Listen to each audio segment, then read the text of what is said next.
Si tant que ça, il fera chez les volets. Eh bien, on s'y est couché. Alors, j'en venais. Oui, j'en viens. Oh, mauvaise! Détestable pour moi. Pour vous, veux-je dire. Le tyran l'emporte. Donnez-moi vite mon linge, blanchi ou non, je le fous dans mon sac. vous sauvez? Fi donc, je pars vivement, voilà tout. D'abord. Mais alors, c'est effrayant, quoi qu'il y a. Il y a que ce matin, tout allait bien, et tout à l'heure encore, le carrousel était aux patriotes. Vous étiez avec eux? De cœur au cerf. En réalité, rue Saint-Honoré aux écoutes. Tout à coup, ces gradins de Suisse ont fait une telle décharge par les fenêtres du palais que les assaillants, abandonnant leurs canons... Oui, se sont repliés, ce n'est pas à moi ça, se sont repliés à la débandade sur toutes les rues. Alors naturellement, j'ai fait comme eux. C'est tout, la patronne n'est pas là. Et nous, elle est là-bas. Là-bas. Ben oui, on est venu lui dire à ce matin que des pratiques à nous, les roquefeuilles faisaient leur mal pour s'en sauver. Les lâches, et alors? Ben alors, mademoiselle, à qui plus d'un ci-devant a déjà fait le tour des canillés sans payer son dû, s'est dit, ah, mais pas de salisette. J'allais y porter leur linge et me faire régler mon compte. Et ces roquefeuilles de mort? Sanicaise. En pleine bataille. Sur un brancard. On ne sert pas. Oh, j'aime mieux ça.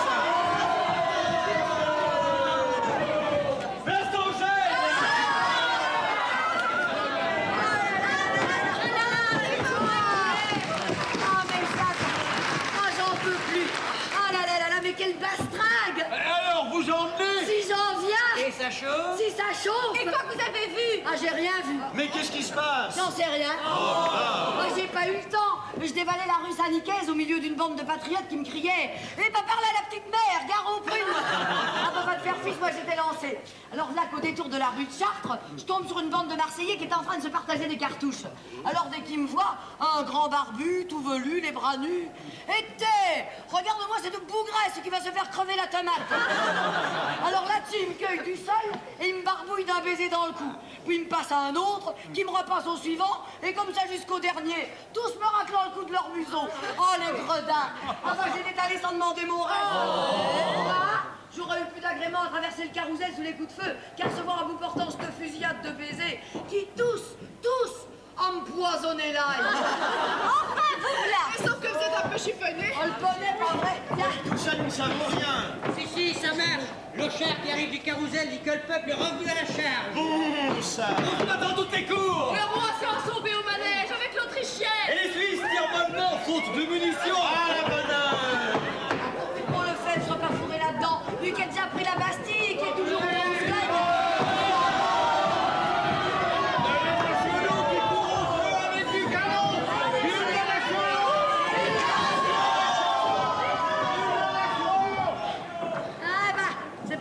parce qu'ils font leur lessive là-bas pour que nous fassions pas la nôtre. Allez, vous deux, allez m'étendre tout ce linge là dans la cour. Oui, mademoiselle. Oh, dis donc, porte un peu ça, cet officier qui habite rue des Moulins, il en a pas trop, hein. Oh, lui donne pas sa note, il va pas trop la payer. Oui, mademoiselle. Oh, Mathurin. Mademoiselle. Dis donc, tu peux me rendre un service? Allô, je te payerai du pain d'épices. Ah oui, mademoiselle. Bon, alors cours au poste de la rue Colbert et demande si le sergent Lefebvre est là. Oui, mademoiselle. Et dis donc, s'il y est, qu'il vienne. S'il n'y est pas, qu'on dise où ce qu'il est. Oui, mademoiselle. Sergent Lefebvre, instructeur. Oui, mademoiselle. Ah, je vais fermer ça. Tout ce monde, on s'en rend. Décidément, belle Catherine, vous en tenez pour le ci-devant garde française. Ah bah alors, vous étiez là, vous. Et c'est défendu de s'aimer. Au Et il est contraire. peut-être pas beau, et bon, et brave, mon Lefebvre. Si, et puis il est du même pays, n'est-ce pas? D'Alsace, comme moi, né natif de Ruffac, qu'à Saint-Cloud de Saint-Amarin, mon endroit. Oh, quoi que ça, il n'y a pas plus de 6 semaines, nous nous étions jamais vus. Eh bien. Ah, comme je vous dis, il était dans la milice, puis dans les gardes françaises, et moi en service.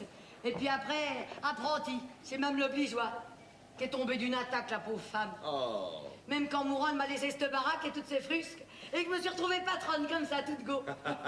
Mouah. Enfin, la Claude Dimanche, je dis à mes jeunesses, c'est pas tout ça, mes petites chattes, faut que je vous régale de la danse au bal du Vauxhall. Vauxhall. Sale, c'est du pareil au même. Boulevard du Temple, quoi. Oui, boulevard du Eh ben alors, j'étions pas plutôt dans ce bal qu'un mauvais gars se campe devant moi, le chapeau sur la trogne. Et qu'était laid. Non, mais qu'était laid. Un vrai singe. Laurent dégoûtant, quoi. Voulez-vous-tu danser la fricasse avec moi, qui me dit? Non, que j'ai dit. Et pourquoi ça, qui me dit? Parce que j'ai pas envie, donc, que j'ai dit. Oh, qui dit comme ça? voyez-vous, c'te chippie qui veut pas danser la fricasse avec moi, c'te mijauré, c'te pécore, c'te bégueule. Il avait pas plutôt dit gueule, qui dégringolait sur la sienne une giboulée qui s'en répandait de tout son long sur le sol. Eh ben, c'était mon Lefebvre qui flanquait ça, en lui disant, ah bah tiens, lave-la, t'as fricassé. Alors là-dessus, il m'a fait son invitation en militaire, cas de l'éducation et puis l'usage du beau sesque.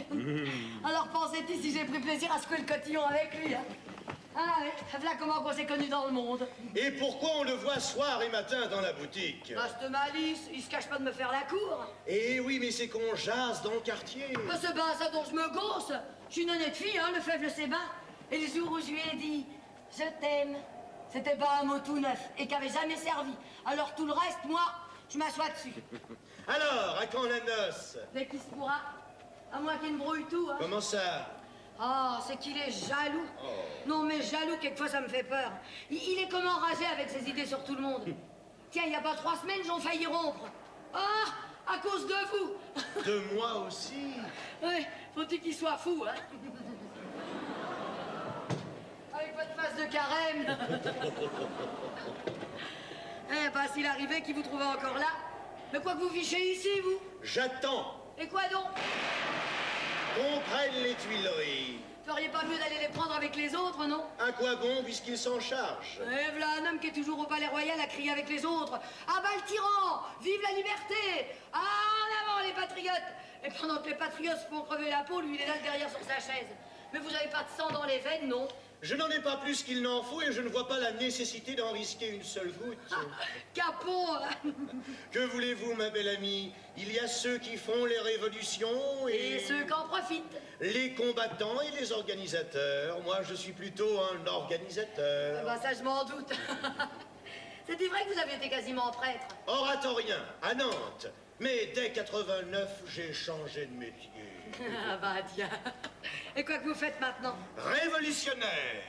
Ça vous donne de quoi vivre? Pas encore. Mais ça va venir. Ouais. C'est pour vous, pas vrai, qu'on fiche le gouvernement à bas? Mais c'est un peu pour moi, oui. Et quoi qu'on va mettre à la place? Oh, ce qu'on voudra. Quoi que ce soit, je suis bien décidé en être. On vous fera peut-être ministre pour voir. Et mon Dieu, pourquoi pas? Pas de la guerre, toujours, hein? Non. Plutôt lieutenant de police, pas vrai? Plutôt. Ah oui. Moi, je vous vois assez avec votre blouson de fouine en train de farfouiller dans le linchal de tout le monde.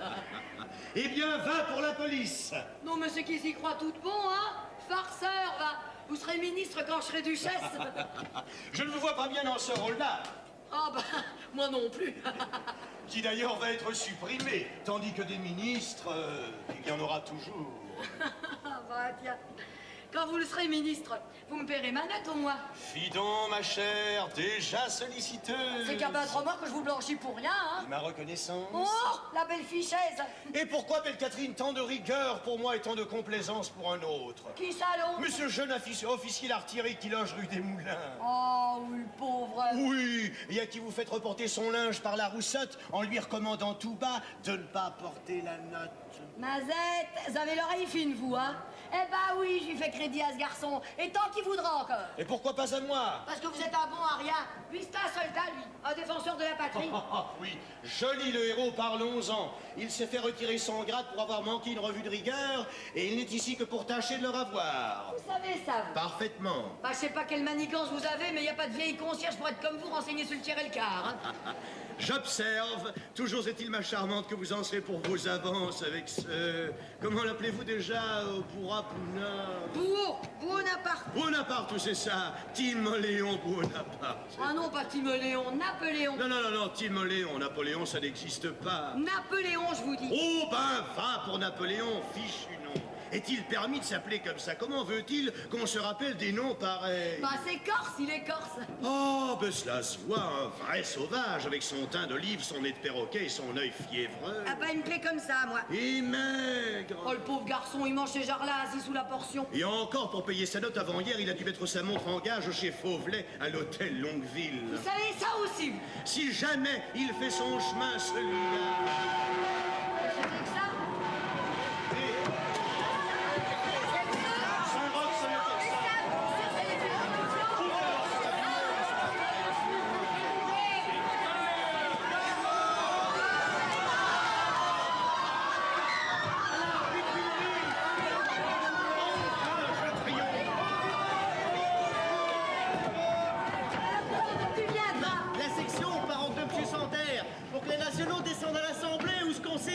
Je me sauve. Non, laissez-moi. Tu te rappelles une chopine de vin, quoi. Ah, ça non. Alors, il est pris ce palais? Ah, s'il est pris. Et tu es entré? Des premiers, en battant la charge. Et tout le monde y entre à présent. C'est une cohue. On se bouscule, on crie, on danse, on chante, on tue, on s'embrasse, on casse tout. On flanque par les fenêtres les meubles, les pendules, les bouteilles et les marmitons.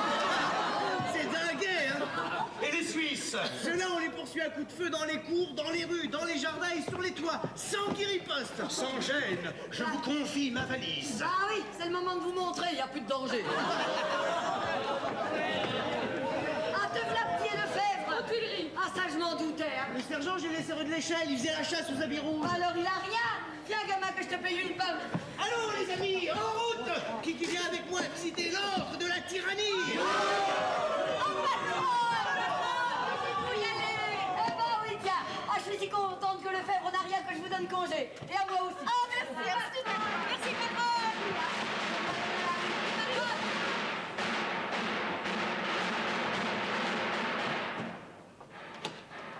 Je vois pas ce que je fais ici toute seule, moi. Ah, si je pouvais rattraper mon Lefebvre.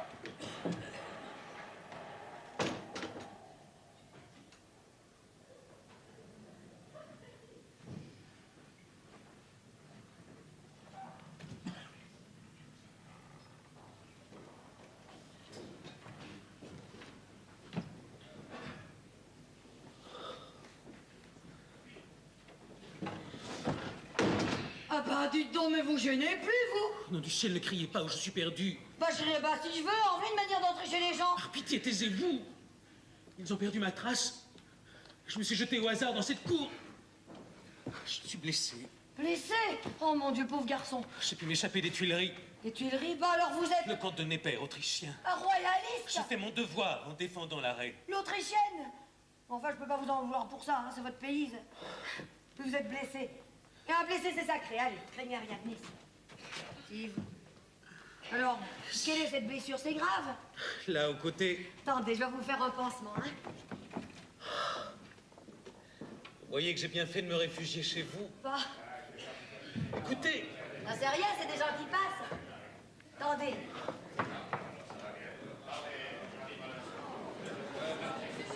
Voilà.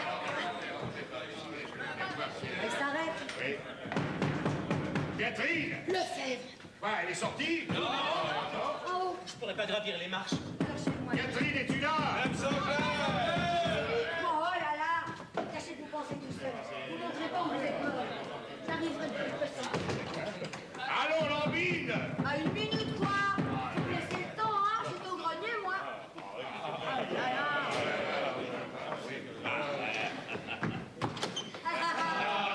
Alors, on veut pas embrasser son homme? Oh, si, ah oui.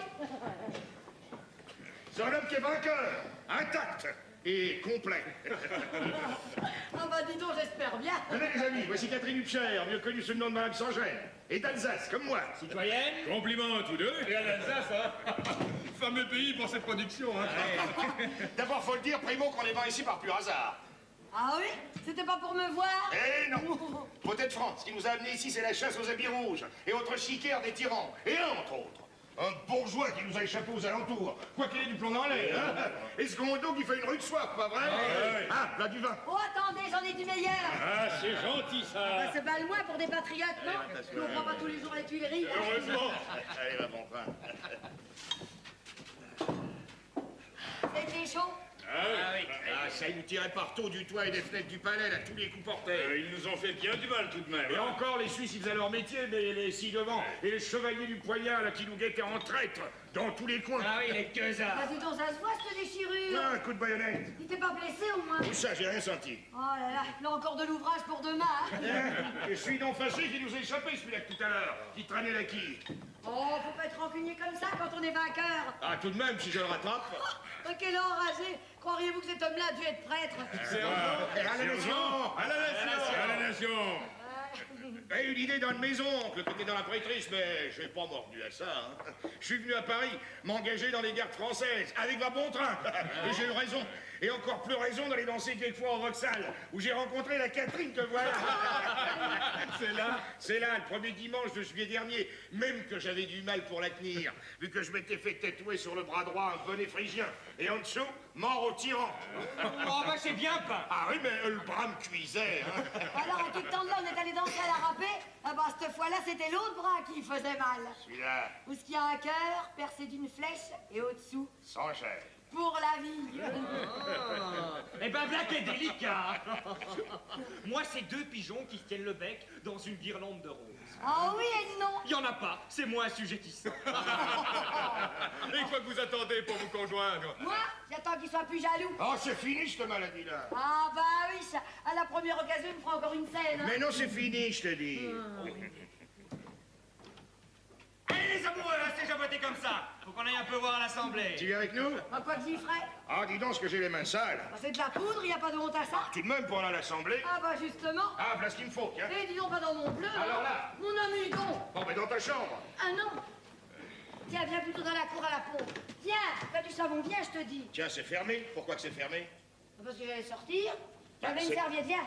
C'est drôle, cette porte fermée tant que ça. Oh, dis, tu vas pas recommencer à m'aguicher avec tes histoires, hein? Et pourquoi que t'as ôté la clé? Bah parce que ça m'a plu et ça va finir, hein? Et si je veux entrer à présent? Toi, Moi, t'en prendras quand tu seras mon mari. Et t'en prends pas le chemin. je vais toujours prendre celui-ci, je veux la clé. Oh, pardon. Le roi disait, nous voulons la clé. Aïe pas. T'en as pas plus envie que moi. La clé. Non. Hein, c'est pour ça que t'étais si bien close. Et que tu nous as fait attendre. Et que t'as été si longue à venir nous ouvrir. Il y a quelqu'un de caché là-dedans. Bah, et qui donc caché? Un galant. Et alors quand je serai, je suis pas libre? T'avoues? Je suis ni ta femme ni ta maîtresse et j'ai pas le droit de mettre là qui je veux. Et tu crois que ça va se passer comme ça? non, C'est mon affaire, vous autres. Je vais faire son affaire, moi, ce lâche, qui n'ose même pas se montrer. Bah, je lui défends en bas. Ah, vous entendez? Bon, alors maintenant, file-moi le plancher. Allez, où je ton détail? Ah, coquine, bah, je l'aurai malgré toi, tu sais. Mal, mais laisse-moi tranquille. Il y en a pas un de vous qui me défendra. Premier commence. Oh, eh ben, qui se débrouille, hein. Laisse-moi tranquille, Lefebvre, mais laisse-moi tranquille. Je te dis. Je la tiens. Sauvage, va. Lefebvre, si t'entres là, c'est fini entre nous pour la vie, tu m'entends? Entre vous aussi parce que je l'étrangle. Non, je vais par pitié de faire ça, je t'en Laisse-moi à la fin. Mais il va le tuer. Vous le sera votre faute, un bande de lâches. Laissez-moi y aller, Non, non, je vous dis. non, non, ça ne Laissez-moi c'est pas y votre aller. place, c'est pas votre place.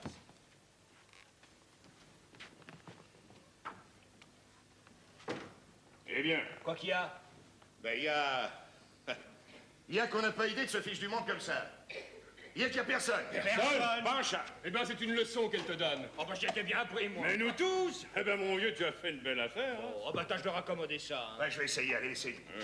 Allez, laissez-nous, allez, allez, allez.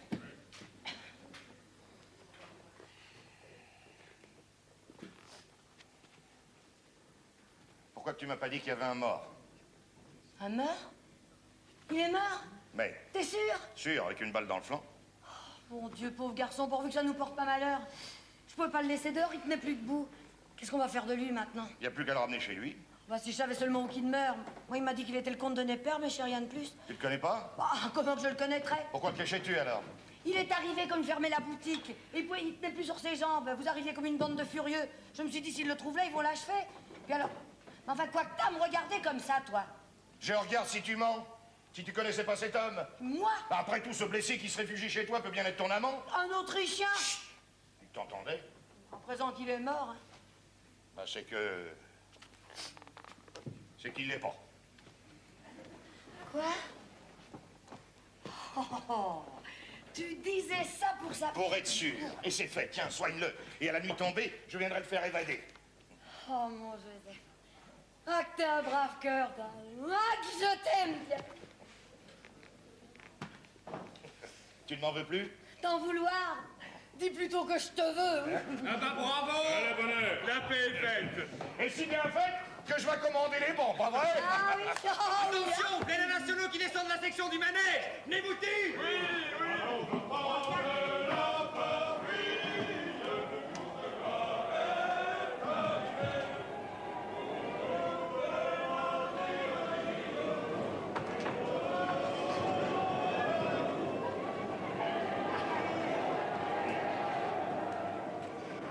Asseoir.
l'abolition!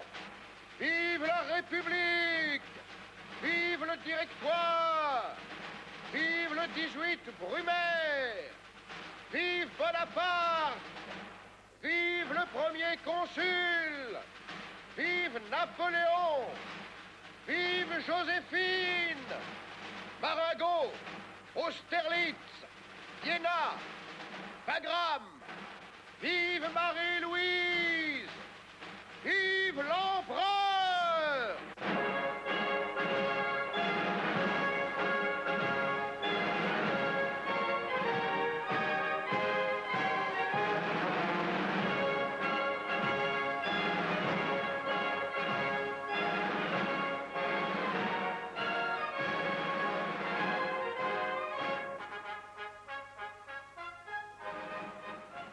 Monsieur Jasmin.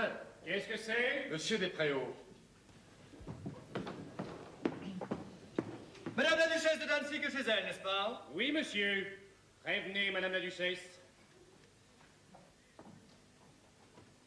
J'ai connu monsieur Despréaux à Versailles, au bon temps, quand monsieur était maître de ballet à l'opéra. Je suis à présent professeur de danse et de maintien des pages de Sa Majesté l'impératrice Marie-Louise, et je me rends aux ordres de Madame la Maréchale. Madame la maréchale est en ce moment aux mains de monsieur Duplan, son coiffeur. Elle sera à vous dans l'instant. Je me demande ce qui peut motiver son appel à une heure où tout le monde dîne.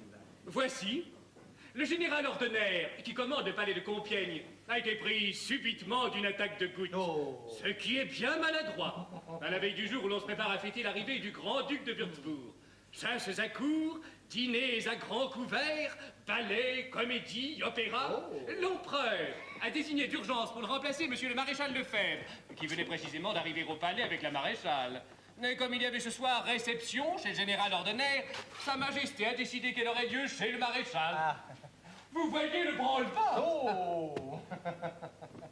S'il vous plaît. Pardon. Nous sommes à peine installés. Il a fallu tout improviser. Toilettes, services, rafraîchissements, luminaires... Je vois ce que c'est. Madame la Maréchale veut me consulter pour le bal. Non, non, il n'y a pas de bal.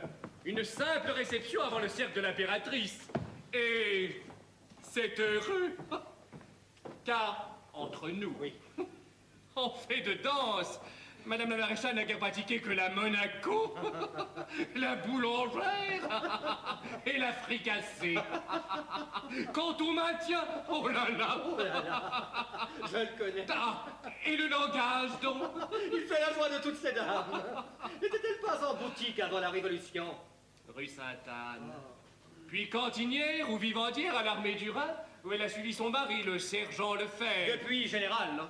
Puis maréchal. Et duc de Danzig. Titres et grades bien mérités du reste. Oui, mais noblesse de l'Empire. Duc de Danzig. De mon temps, on ne connaissait que l'eau de vie de ce nom-là. Oui, Savary. Duc de Rovigo. Et Fouché, à qui l'empereur a donné la ferme des jeux et qui l'a fait duc de 30. Et 40. Pardon? 30 et 40. Le jeu. Oui. Ça, quand on a eu l'honneur, comme vous et moi, d'appartenir à l'ancienne cour. Ah bon? Vous étiez... Valet d'écurie de Monseigneur le duc de Penthièvre. On n'improvise pas une noblesse, monsieur Despréaux. La caque sent toujours le hareng. Mais madame la duchesse de Danzig est toujours la blanchisseuse de la rue Sainte-Anne, qui sauvait monsieur de Népère au 10 août en le cachant dans un panier de linge sale. Oh. D'une histoire. Ah bon? C'est donc pour cela que monsieur le comte de Népère est des familiers de la maison. Il n'en fallait pas moins, en effet, pour que monsieur de Népère, qui est de vieille race, fréquente des gens si communs. Le maréchal et lui se sont retrouvés sur le Rhin, où Lefebvre commandait l'armée de Sambre et Meuse, tandis que monsieur de Népère était dans l'état-major du prince de Condé. Ils ont renoué connaissance au cours des négociations, et enfin, monsieur de Népère ayant accompagné monsieur de Metternich en France, les relations amicales se sont accentuées au point de devenir journalières. Et entre nous, je le croyais attiré par les grâces appétissantes, quoique vulgaires, de la maîtresse de logis. Mais non, mon cher monsieur, pas même cela. À ces autres ridicules, la duchesse joint celui de la fidélité conjugale. Oh. C'est un bourgeois. Figurez-vous qu'ils en sont encore à faire chambre à part. Allons donc. Mais c'est comme je vous le dis, c'est à mourir de rire. Allez, mon petit, venez. Attention, la voilà. Ah, monsieur Despréaux, C'est un brave homme de vous déranger pour moi, cette heure-ci. Ça va, dit comme vous voulez? Grâce au ciel, madame la maréchale. Bah, dites-donc, c'est pas vous qui avez épousé la Guimard. Oui, madame la maréchale l'aurait connu. Ah, bah, je te crois que je l'ai connue. En voilà une qui va être beau linge, hein. Ah, dis donc, toi, tu peux voir si ce qui ordonnait fiche de moi de m'avoir pas encore apporté mes coturnes. Bon, je ferai remarquer à madame la duchesse qu'à cette heure, il serait bien surprenant que je puisse le trouver. Que je puce. Prends garde à avaler ta langue. Et je veux dire que pour le trouver... Oui, que t'es les jambes, allez, oust, plus vite que ça. Je te laisse courir, moi, tes puces. Je peux pas le souffrir, cet enfariné-là, moi. Ah, monsieur Despréaux, c'est pas tout ça. Je suis dans mon coup de feu. Je reçois tout à l'heure un tas d'altesses, de duchesses, de princesses. Si elles étaient du même tonneau que moi, ça irait tout seul. Je leur proposerais de faire sauter des crêpes, de griller des marrons, de jouer une partie de savate sur le parquet. Ce serait autrement jovial. Mais c'est toute une bande de sucrés qui peuvent pas seulement dire bonjour sans se passer les lèvres et sans se tortiller du reste. Alors je dois leur faire des salutations dans les grands prix.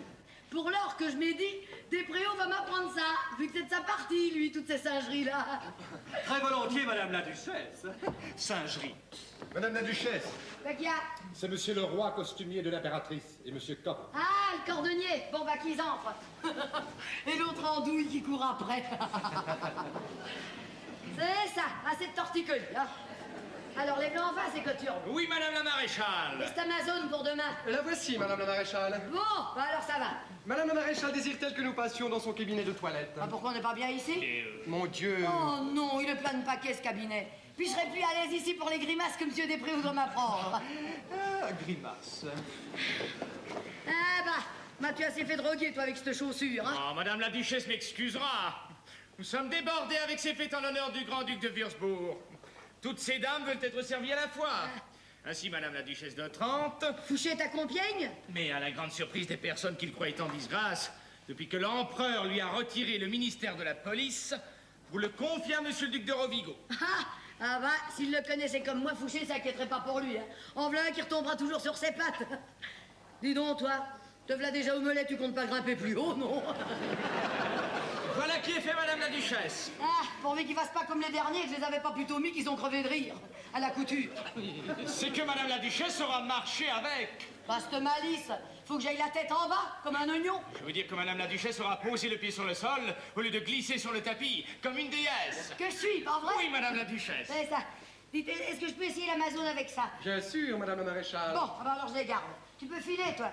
Dis donc, s'il craque, je te les paie pas, hein. Oui, madame la duchesse. Ah, mais je te les paie pas, tu sais. Mais oui, madame la duchesse, trop heureux. Bon. Je pense que madame la maréchale sera satisfaite. J'ai taillé l'Amazon exactement sur le patron accepté par l'impératrice. Et ce Spencer sera mieux réussi que celui de sa majesté, que je n'ai pas eu la satisfaction de pouvoir essayer moi-même sur son buste. Ah oui, à cause. L'empereur n'admet pas que l'essayage soit fait par quelqu'un d'autre que les dames d'Atour. Ah ben, voilà un jaloux qui veut pas qu'on voie sa femme en jupon.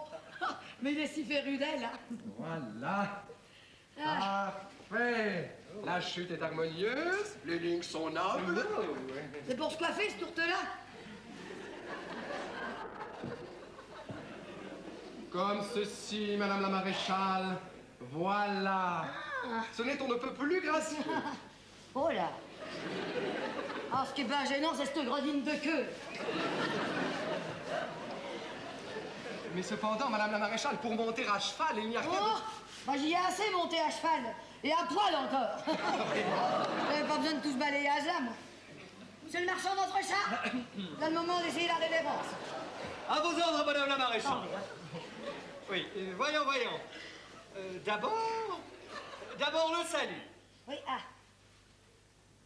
Le salut. Oui, c'est pas mal, madame la maréchale. C'est pas mal, mais ce n'est pas assez...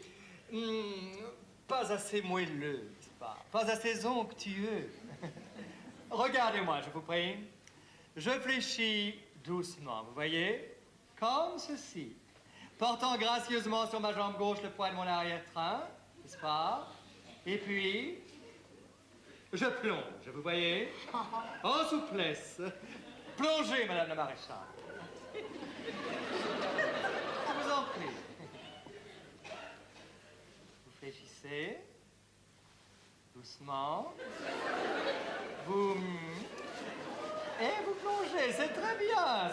Encore une fois, plongez. Fléchissez, en souplesse. Et nous plongeons. C'est parfait. Encore une fois, plongez, je vous prie.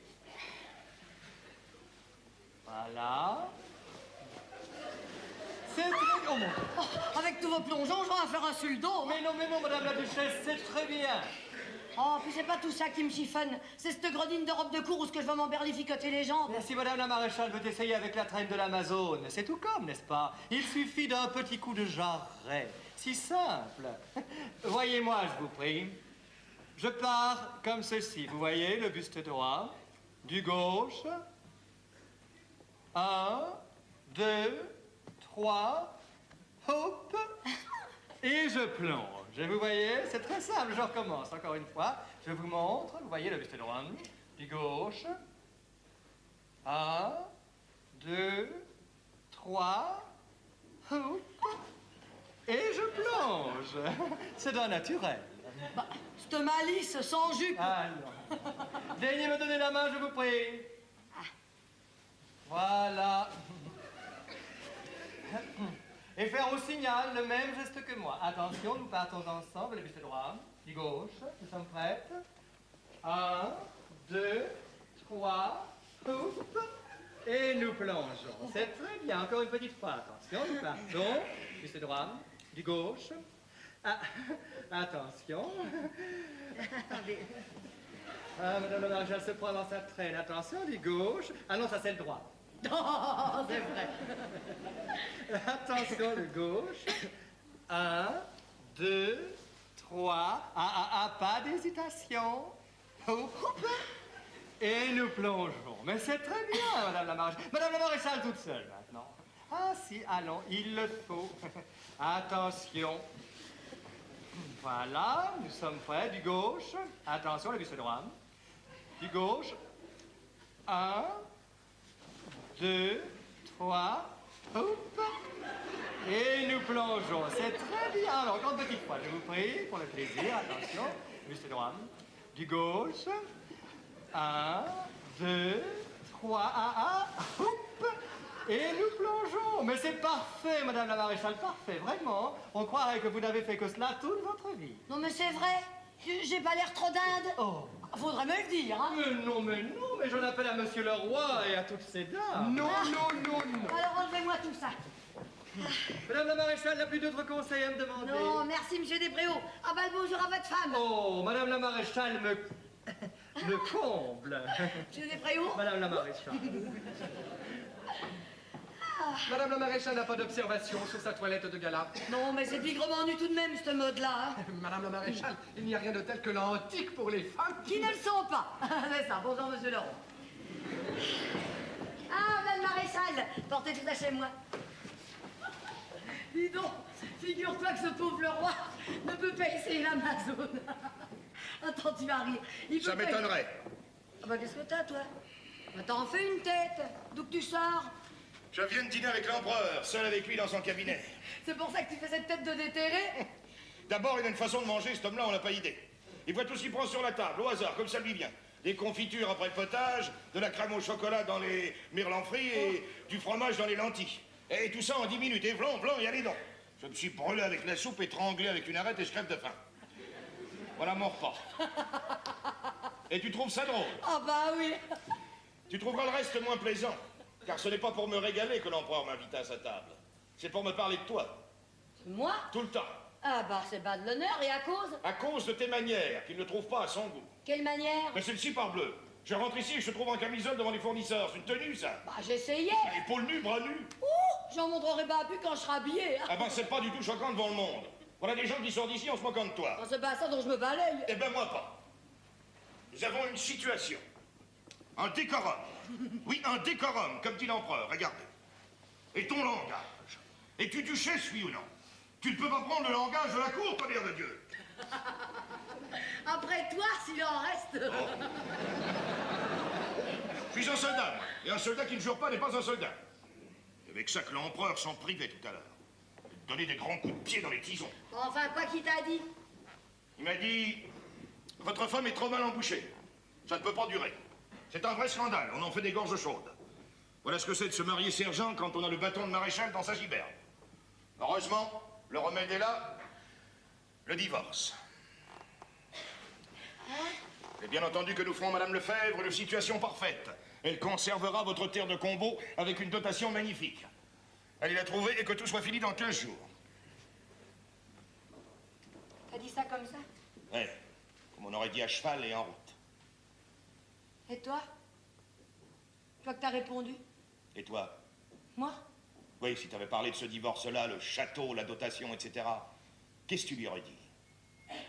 Ce que j'y aurais dit? J'y aurais dit votre argent et votre château, j'en veux pas. J'aime mon Lefebvre et je le garde. C'est pas qu'on a aimé un homme dans la gêne, qu'on a trimé, peiné avec lui pendant des années, qu'on a pleuré de sa première blessure et chanté de sa première victoire, qu'on s'arrache et se déchire de lui comme ça.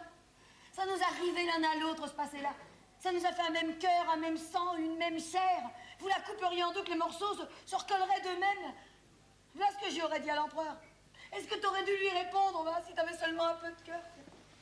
Et comme j'ai un peu de cœur, c'est exactement ce que je lui ai dit.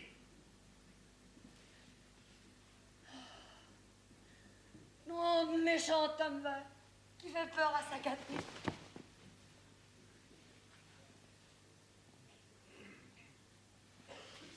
Pécasse, hein? Qui a pu croire que j'aurais pu dire autre chose? Oh, tu lui as dit ça. Ah, que c'est bien ça. Oh, que c'est donc bien ça. Allez, viens, raconte-moi tout, et alors? Ah, alors? Pas content, patron, tu Non, penses? ben, je te crois. Et alors? Alors, comme il insistait pour que je te conte la chose, je lui ai dit, sire, que votre majesté daigne bien m'en dispenser. Catherine m'arracherait les yeux. Ah, ça j'y pensais. Hein. Là-dessus, il a jeté sa tabatière sur la table et il m'a répliqué, dans ce cas, c'est moi qui irai la trouver. Et elle ne m'arrachera pas les yeux à moi. Pas sûr. Alors, il m'a congédié, me voilà. Ah, tu peux être certaine qu'il te convoquera aujourd'hui ou demain pour ce divorce. Ah, ben, je lui conseille. Avec ça que ça lui a réussi à lui divorcer, hein. Une riche idée qu'il a eu là d'épouser la fille des Césars, comme il dit. En voilà une qui doit le porter dans son cœur, tiens. Et nous avec. Cette Autrichienne qui ne connaît la France que par la mort de sa tante Marie-Antoinette, et l'empereur que par les raclés numéro 1 qu'il administre à monsieur son père. C'est sûrement elle qui lui monte la tête contre toi. Oh, que nenni. C'est bien plutôt la Batchoki et la Murat. Deux chippies qui ne peuvent pas me souffrir de ce que j'étais dévouée à cette pauvre Joséphine. Ah, qu'elles en ont fait voir de toutes les couleurs. Oh, et mauvaises, et jalouses entre elles, et se disputant pour qui tirera le plus la soie et pour son mari et pour son amant. De pécores qui, si l'empereur n'était pas là, seraient toujours sur leur île à ravauder des bas en soupant de pois chiches et d'eau claire. Oh, mais ça se croit tomber des étoiles, ça vous écraserait sans crier gare. Croirais-tu que la Batchoki, parlant de moi à la Rovigo, a eu le culot de lui dire que Sa Majesté avait bien eu tort de faire duchesse une créature que tout le monde avait pu voir blanchissant des chemises? Pas les siennes toujours, que j'ai répondu à la Rovigote, vu qu'en ce temps-là, elle en avait pas. Tu as dit ça, Madame de Rovigo? Oh non, je me suis gênée. Ben, elle n'aura rien eu de plus pressé que d'aller le répéter aux princesses. C'est pas pour ça que je l'ai fait. Alors ne cherchons plus d'où vient le coup. Mais je te dis qu'elle se venge. Elle s'imagine que c'est déjà fait, ce divorce. Ah oui, et même que l'empereur m'a déjà trouvé une femme. Ma remplaçante? Oui. Oh, oh, oh. Qui? Dis-moi qui. Oh non, tu lui ferais quelque vanille. Parole. Oh, je te connais. Non, alors là, je te promets, je lui ferai rien. Non. Mon petit Joseph. Non. Sois mignon. Non. Ah, dis-moi qui. Non. Nul. Non.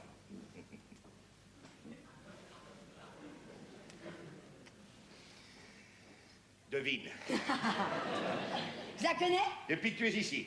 Jolie. Ah, bigrenon et maigre. Un clou. C'est bien fait, tiens, ça t'apprendra. mais huppé. Ah, ça oui, princesse. Princesse. Bigre, mais pas française alors. Saxonne. Saxe. Et maigre. La Saxe-Station. C'est juste. Oh, ce manche à gigot. Ah, je te vois déjà avec cet échat-là sur le cœur, toi qui me le rembourrer. Oui, hein. Oh, je vous aurais joué à un tour la nuit de vos noces. Ah, pas de bêtises, hein, maintenant que je t'ai dit. Je l'aurais prévenu. Oh, puis non, après tout, elle l'aurait bien vu toute seule. Quoi? Quoi? Quoi qu'a décrit ce bras-là? Mort au tyran. Fiche-toi. Ah, et sur l'autre, sans gêne pour la vie. Hein, sa tête à la princesse. Et la tienne. Ah, mon bonhomme, je te tiens par les deux bras. Et pour la vie, tu m'entends? Pour la vie. Oh, si tu me l'ôtes. Ah, dis que tu l'aimes ta sans-gêne ou je t'étrangle. Oh. Dis que tu l'aimes avec ses mauvaises manières. Ah, pour ça. Et en corset, et en jupon. Et même sans. Ah, alors je te parle. Je t'en ficherai, moi, des princesses. Bigre, de la tenue, hein. Monsieur le comte de Népère demande si madame la duchesse veut bien le recevoir. Lui? Ah, bah, je pense bien. En camisole. Avec lui, je ne fais pas de cérémonie. Qu'est-ce qu'il amène à cette heure? Mon cher des pères? Mon cher maréchal, Vous m'excusez, entre nous, il n'y a pas de manière. je sais que je suis chez des amis et des plus sincères. Et c'est pour cela que je viens à cette heure, sans autre avis, vous faire mes adieux. Vos adieux? Hélas, oui, je suis forcé de partir ce soir. Dans Forcé? l'instant. Forcé. Et c'est une des grandes tristesses de mon départ, que la perte de cette amitié, dont je m'étais fait une si douce habitude. Vous me faisiez une si large place à votre foyer. J'y étais pour ainsi dire en famille. Voici le moment de nous séparer pour toujours. Pour toujours? Je ne reviendrai plus en France. Enfin, mais c'est pas possible. Et pourquoi? Monsieur le duc de Rovigo vient de me signifier de la part de l'empereur l'ordre de quitter le château avant la nuit, de franchir la frontière par le plus court chemin, et une fois hors de France, de ne plus y reparaître. Mais pourquoi, bon sang, pourquoi? Enfin, qu'est-ce qu'il a à vous reprocher, l'empereur? Mon Dieu, mes torts sont tout entiers dans ma devise. Fidèle. Depuis que je porte une épée, j'ai toujours été fidèle à mon nom et à mon pays. Et diplomate ou soldat, je n'aurais jamais connu que les amertumes de la défaite. J'étais en face de Bonaparte, au pont d'Arcole, où il faillit tomber entre nos mains. Le jour où fut discutée la paix de Campo Formio, j'étais encore en face de lui, avec messieurs de Saint-Julien et de Cobenzel. Et je lui ai tenu tête, jusqu'à me faire désavouer par mon gouvernement. Non content de cela, je me suis fait l'honneur d'être l'ami de l'infortuné duc d'Enghien. Et voilà ce que Napoléon ne me pardonne pas. Il l'a bien montré à plusieurs reprises. Le jour où fut décidé son mariage avec l'archiduchesse, on lui soumit la liste des officiers qui devaient suivre en France Marie-Louise. Il effaça mon nom d'un trait de plume, rageur et brutal comme un soufflet. Et quand il m'a revu, accompagnant Monsieur de Metternich, il n'a pas caché son dépit du titre officiel qui me donnait accès à la cour. Bref, il me hait. Et sa haine saisit avec empressement le prétexte et lui fournit sa police en lui dénonçant certaines intrigues de cœur que j'ai dans le palais. Ah bon? Et dont je n'ai rien dit, naturellement. Eh, vous qui savez l'empereur si sévère sur ces questions-là. Surtout depuis qu'il s'est remarié, voyez. Jusqu'à exiler sa sœur Pauline, dont il ne lui a pas suffi d'envoyer son galant en Espagne, c'était Cervelet de Canouville. Et je ne pensais pas que pour une étrangère, dont le nom n'a même pas été prononcé. Il ne cherche qu'un prétexte. Encore faudrait-il que celui-là fût plausible. Plausible ou non? Et même l'intervention de Monsieur de Metternich. Je ne l'ai pas sollicité. Et je suis bien résigné à mon exil. Voici mon passeport que je vous prie de faire viser, mon cher maréchal, puisque c'est vous, m'a-t-on dit, qui commandez le palais aujourd'hui. En effet. Mais faites vite, je vous prie, car les minutes me sont comptées. Je vais vous faire timbrer sa ordonnaire et je reviens. Allons, voyons. Parlons vite tous les deux, en bons camarades. Voulez-vous? Avec vous, toujours. Une simple amourette, votre histoire? Mais oui. Allons, mentez pas. Il y a trop de peine dans vos yeux pour que ce soit pas plus grave que ça. Mais je vous assure... Non, je ne vous demande pas votre secret ni le nom de la personne, je m'en moque. Mais je veux pas vous laisser faire une folie. Et j'ai idée que vous en mijotez une. Et salée. Quelle folie. Vous partez? Bien vrai? Dans un quart d'heure. Ma perline de voyage est déjà dans la cour. Et vous partez comme ça, sans essayer de revoir la personne.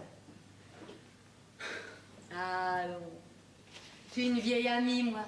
On peut bien tout me dire. Eh bien... Non, vous avez raison, je ne pars pas. Ah, ça, je l'aurais gagé. Mais ceci de vous à moi, n'est-ce pas? Ma confidence ne pourrait qu'embarrasser le maréchal, étant donné ses fonctions officielles. Mais votre amitié à vous est bien indépendante.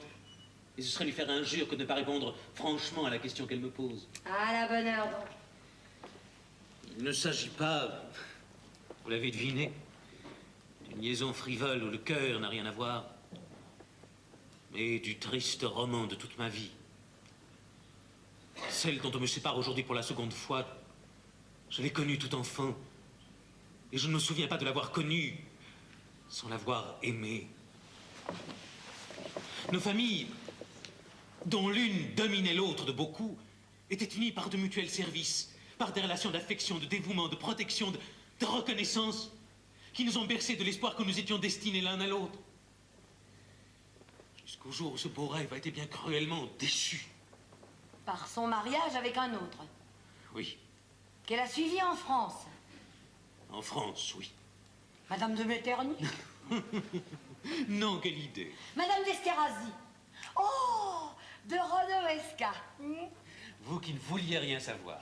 Vous avez raison. Mais je ne serais pas tout à fait femme si, tout en ne voulant pas que vous le disiez, je ne brûlais pas d'envie de le savoir. Alors? Non. Bon. Alors vous revenez en France, on se revoit. Si peu et jamais seul. On ne la perd pas de vue. C'est à peine si depuis un mois nous avons pu échanger 3 mots rapides à l'écart. Ah, bigre, il est jaloux le mari, hein? Et il a pas raison. Enfin, toujours est-il que c'est lui qui vous fait donner votre congé. Après une explication très vive cet après-midi avec elle, Et vous savez ça? d'elle-même, qui après le concert a pu me dire toute pâle et frissonnante, une scène affreuse à cause de vous. Ne partez pas sans m'avoir vu. Mais la voir où chez elle? Impossible. À cette heure-ci, du moins. Non. Voici ce que je vais faire. Je pars ostensiblement par la route de Soissons. À une demi-lieue du château, je quitte la voiture qui attend là mon retour. Je reviens à pied par la forêt, le parc, et je rentre au palais, où je trouve asile chez une femme à son service depuis des années et qui lui est toute dévouée. Et vous l'a pris sur le fait, la femme dévouée, vous et elle. Pourquoi, si nous sommes prudents? Mais vous ne l'êtes pas prudent, enfin c'est fou cette idée-là. Enfin, puis-je manquer un rendez-vous qu'elle me donne? Ah bon, venez-y voir que votre rendez-vous.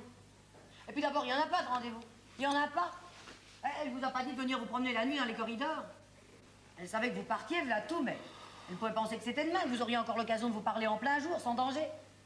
Et puis quand bien même elle vous attendrait ce soir, ça vous dit pas mieux qu'elle drogue toute la nuit en croquant le marmot, plutôt que de vous faire prendre chez elle à cette heure-là? Mais vous parlez, ma chère duchesse, à un homme qui l'adore et qui ne la reverra peut-être pas de sa vie. Je parle à un galant homme, qui n'a pas le droit de se perdre pour elle, mais qui n'a pas le droit de la perdre à cause de lui. Oh non, mon ami, ne faites pas ça. Ça vous avance à rien, c'est pas utile, c'est pas raisonnable. Puis c'est pas honnête. Ça, je vous jure, hein, c'est pas honnête. Ned, je vois bien, mon excellente amie, que vous êtes inquiète. Ah oui. Il faut vous rassurer. Oui. Et vous promettre de ne pas faire cette folie, comme vous dites. Le promettre et le faire. Et le faire, oui. C'est dit? Allons. C'est dit. C'est dit. Vous partez et vous ne revenez pas. Et je ne reviens pas. Ah, la bonne heure. Ah, que je suis contente de vous avoir arraché ça. J'aurais pas fermé l'œil de la nuit. Voilà la chose en règle, mon cher Népère. Et qui m'eût dit que j'aurais le chagrin de vous signer ce papier-là? Merci, mon cher maréchal. Dois ajouter que nos vœux vous accompagnent et que nous attendons de vos nouvelles dès votre arrivée à Vienne. Quant aux lettres que vous pourriez adresser aux personnes que vous laissez ici, soyez prudents. Ça varie à des agents qui s'entendent merveilleusement à rompre et à refaire les cachets. Je le sais.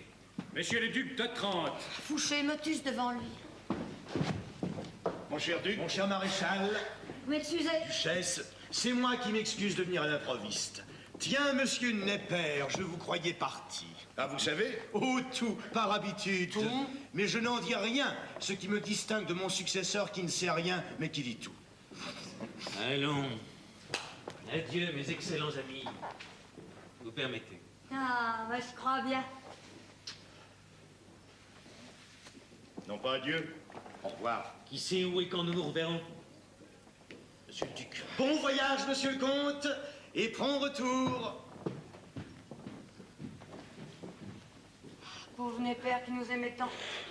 Il reviendra pas. Hein. Bah, qui sait? Tout arrive depuis 89. Témoin nous-mêmes. Je ne vous revois jamais, madame la maréchale, sans me rappeler votre prédiction.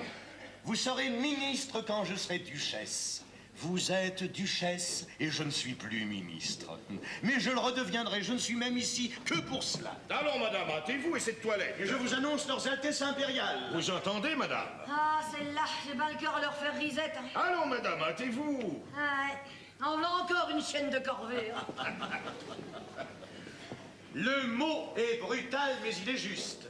Et si j'ai devancé l'heure, c'est pour vous aviser de certains petits complots. Contre la duchesse. Les sorts de Sa Majesté l'ont prise en grippe et ont juré de lui faire payer cet épigramme... Les chemises. Oui. Elles ne viennent ce soir que dans le but de la harceler de raillerie, la pousser à bout et lui arracher quelques boutades qui, faisant scandale, hâtent son départ de la cour. que la maréchale se méfie surtout de certaines anecdotes que l'on se propose de lui faire conter. Ce frotteur qui lui avait volé son diamant et qu'elle a fait fouiller tout nu. Merci, et j'y veillerai.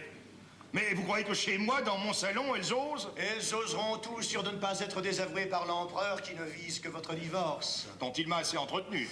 Ce soir à sa table. Ah. Que voulez-vous, mon cher Lefebvre, c'est la manie du grand homme de vouloir marier et démarier les gens sans leur aveu. N'a-t-il pas dans sa propre famille cassé par décret le mariage Jérôme et de Miss Patterson et tout mis en œuvre pour faire divorcer Lucien? Unis de force Pauline et Leclerc, Hortense et Louis, mariés Berthier, Davout, Lavalette à leur corps défendant, et tenté d'en faire de même à Caulaincourt, Cambacérès et Duroc. Contraint Rapellan à répudier leur femme, Talleyrand à épouser cette bécasse de Madame Grand, et enfin divorcer lui-même pour en montrer l'exemple, en prenant une seconde femme qui ne vaut pas la première. Et cela malgré votre opposition à ce mariage autrichien. C'est bien ce qui m'a valu ma destitution, la nouvelle impératrice ne me pardonnant pas cette résistance. Moi, ce qui me dépasse, c'est que vous sachiez si bien ce que l'empereur m'a dit à sa table, alors qu'il y avait que sa majesté, moi. C'est bien assez le palais fourmi d'observateurs. Même chez l'empereur? Partout. En tout cas, pas chez moi. Candeur. Il y en aura au moins deux tout à l'heure. L'un dans l'antichambre et l'autre dans ce salon. Vous les connaissez? De longue date. Alors désignez-les-moi que je les fasse chasser à coups de trick. Fût donc, mon cher, et le secret professionnel. Mais alors, Savary, c'est tout. Et qu'en échange notamment du ministère qu'il vous a pris, vous usurpez le sien auprès de la belle Madame Savary? Eh bien, mon cher, jugez l'homme. Il n'en sait pas un traître mot. Et ses agents? Ils sont tous à moi. Vous m'en direz tant. Voici votre monde. Déjà, et la maréchale qui n'est pas encore là. Mon cher Canouville, ravi de vous voir. Monsieur le maréchal est trop bon. Monsieur le duc, On vous croyait en Espagne. j'en viens, m'étant proposé comme courrier pour apprendre aux débeautés Que la princesse Borghese est à Guastalla par ordre impérial. Et j'ai fait 350 nœuds à Franck Étrier pour la voir. Ayez la bonté de me renseigner en 2 mots pour éviter quelques maladresses. La reine de Naples, c'est toujours Junot, n'est-ce pas? Toujours. Et la princesse Baccio qui sait présentement Monsieur de Fontaine. Le grand maître. De l'université. Pauvre Elisa, doit-elle en avaler des discours? Mon cher duc, le chevalier Corso qui désire vous être présenté. Excellence! Enchanté. Eh bien, les pères. Il est parti. Bon, surveillez le retour. Oui, monsieur le duc. Tiens, Duc, vous revoilà. Oui, la duchesse d'Abrantès. Monsieur l'impératrice. Merci, un conseil. Votre voiture stationne bien souvent à la porte de la reine de Naples. Adoptez donc une livrée amarante comme la sienne. On croira que c'est sa voiture qui attend et l'on jasera moins. Parbleu, oui, merci. La duchesse qui n'est pas encore là. Jasmin, allez dire à la duchesse qu'elle se hâte. Tout le monde est là, leurs altesses vont arriver avant elle. Oui, monsieur le Duc. Ah, Savary, duchesse. Nous sommes en avance à ce que je vois. Eh bien, la maréchale est Moins légèrement- important que monsieur le duc d'Otrante. Oh, moi, affaire d'habitude, je vous ai toujours devancé. On se précède, on se succède. C'est la vie. Eh bien, Canouville est de vous réconcilier avec l'Espagne. Oh, du tout, monsieur le maréchal. Pensez donc, des femmes qui ne vous donnent pas un baiser sans allumer les cierges à tous les seins. Enfin, vous voilà. Oui, Vous avez mes lettres? je les ai toutes. Vous êtes un ange. À demain. Et dites-moi, Arnaud, ce monsieur dont je vous parlais hier. Oh, bonjour! Charmé de vous voir. Faites attention, vous êtes surveillé soir et matin. C'est pas ce que vous voulez dire? Allée des Veuves, Mon Dieu. numéro 12. Oh, merci, mon ami, vous êtes gentil. Merci, mon ami. Oh, cher ami. Ah, cher ami. Eh bien, la duchesse. Oh, taisez-vous, elle me rendra fou. Dites-moi, l'observateur de Savary, celui du salon, Oui. ce n'est pas ce méridional qui crie et gesticule là-bas? Oh non, il n'a jamais rien observé, celui-là. Non? Mais non, voyons, c'est Renoir, l'auteur des Templiers. Il n'y avait pas mieux à faire que de partir sur le champ. C'est de monsieur Dunépère que vous parlez? Oui, comtesse. Et sait-on la cause de ce départ? Oh, très grave. Mais il serait bien embarrassé de la dire. Et vous la savez, vous qui savez tout? J'en ai peur. Eh bien, dites-la nous alors! Mais oui, dites! Me promettez-vous de l'oublier dès que je vous l'aurai dit? Mais oui! Bien sûr. C'est juré! Eh bien, prenez que je vous l'ai dite et que vous l'avez oublié. Cela revient au même. Il se moque de nous! Ce fouché est odieux! Sa Majesté, la reine de Naples.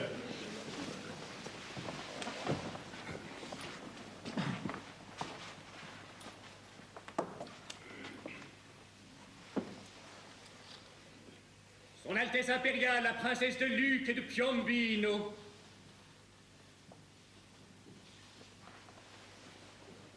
Je ne vois pas la duchesse de Danzig, monsieur le maréchal. Que votre majesté daigne excuser la duchesse légèrement souffrante. Ah, vraiment? Un étourdissement. Elle vous remettra elle-même ses plus humbles excuses. Comment trouvez-vous cette duchesse subite qui ne sait pas que son premier devoir est d'être là pour nous recevoir? Si nous nous retirions. Non, au contraire. Première impertinence, nous les additionnerons.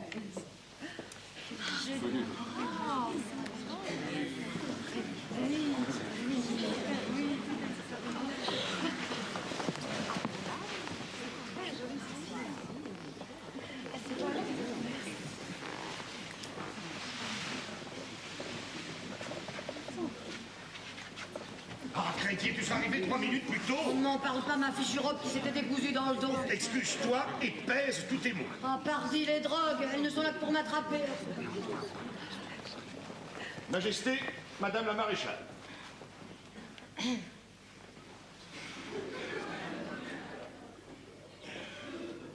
vous faites bien désirer, duchesse.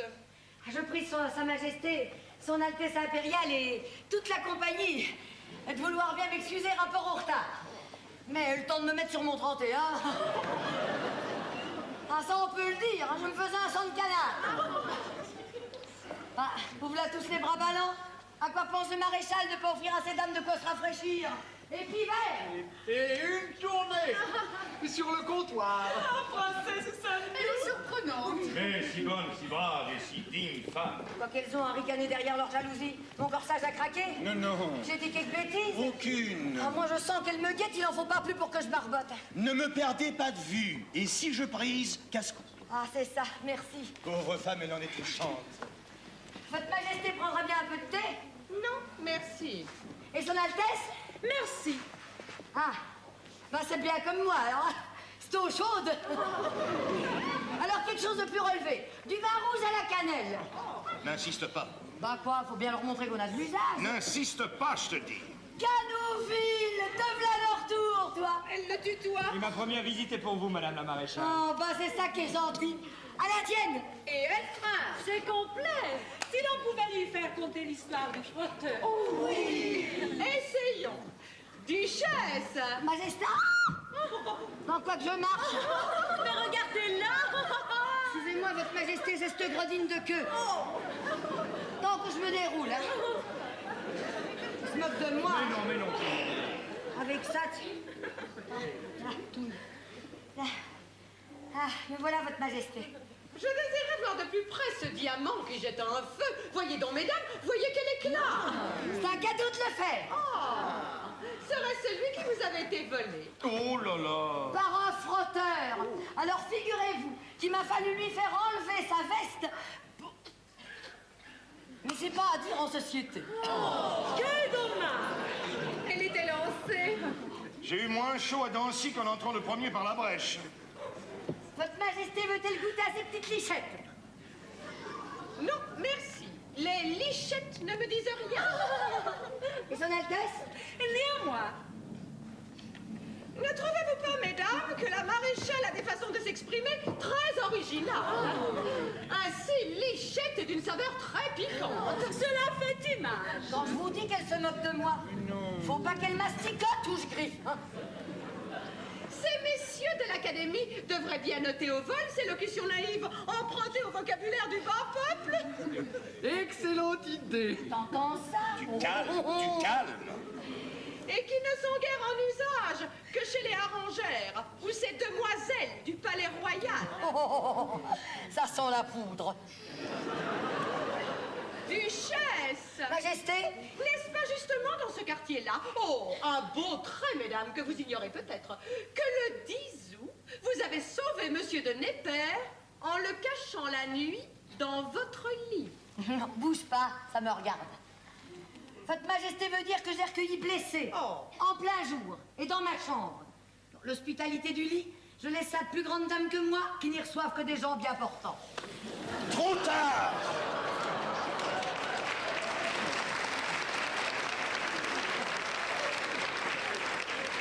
Monsieur de Neper fut donc bien avisé ce jour-là de trouver refuge dans votre... Dans ma boutique, oui, Majesté. Car en ce temps-là, n'est-ce pas, vous étiez... Blanchisseuse, oui, princesse. Et je voyez, il n'y a pas de ce métier. Il n'y a que de sottes gens. Et que si je parle le jargon du peuple, c'est que j'en suis du peuple. Et en bonne compagnie, je peux le dire. Avec Masséna, qui était marchand d'huile, Bessières, perruquier, Nez, tonnelier, Lannes, teinturier, Brune, typographe, et le brave Murat. Présentement votre époux, madame, qui était valet chez son père aubergiste. Si bien que de ceux qui lui disent aujourd'hui majesté, d'autres ont pu lui crier autrefois « Hé garçon, changeons mon assiette !» Vous avez l'audace! Mais il n'y a pas de honte à ça. C'est bien leur mérite qu'ils soient partis de si bas pour grimper si haut, par la seule force de leur vaillantise et des services rendus à la patrie. Ils ont de quoi se glorifier d'être les fils de la Révolution, qui de rien qu'ils étaient les affaires qu'ils sont. Et dans ce palais, où nous voilà tous, grâce à elle, ceux qui y doivent tout et qui ont le mauvais cœur d'en rougir, sont ben ingrats d'oublier leur passé. Et ben là, je leur niais leur mère. Casse-cou! Misez votre tabac, je les tiens, je les lâche plus.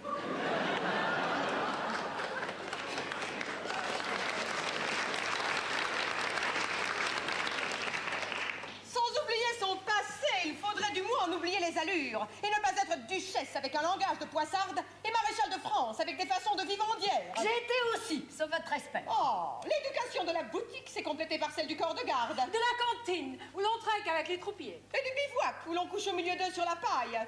Et encore, quand il y en avait. Mais c'est pas à vos majestés de me reprocher cette vie-là. Vous dites?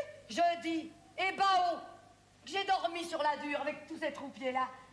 Plus respectueux que votre majesté pour la femme que je suis, et le nom que je porte. Que j'ai roulé du Rhin au Danube, sous la pluie, la neige, les balles, ramassant les blessés, consolant les mourants, fermant les yeux aux morts. Et rien qu'en servant la goutte à nos soldats qui vous gagnaient un royaume, moins simple vivandière, mais j'ai plus fait pour votre couronne que vous-même, qui n'avez eu que la peine de la ramasser dans leur sang. Un mot de trop, duchesse, et que vous regretterez. Pas plus que les autres. Nous verrons bien. On se croira au carreau des Halles. Sortons, mesdames.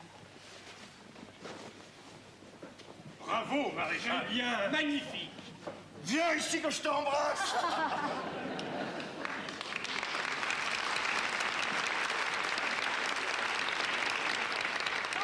On avait trop sur le cœur. Mais cela peut vous coûter cher. Arrive qui plante, elles ont leur paquet. Monsieur de Neper vient de rentrer au palais en secret et dans ce moment il est chez Madame de Bulot. Bien, allez.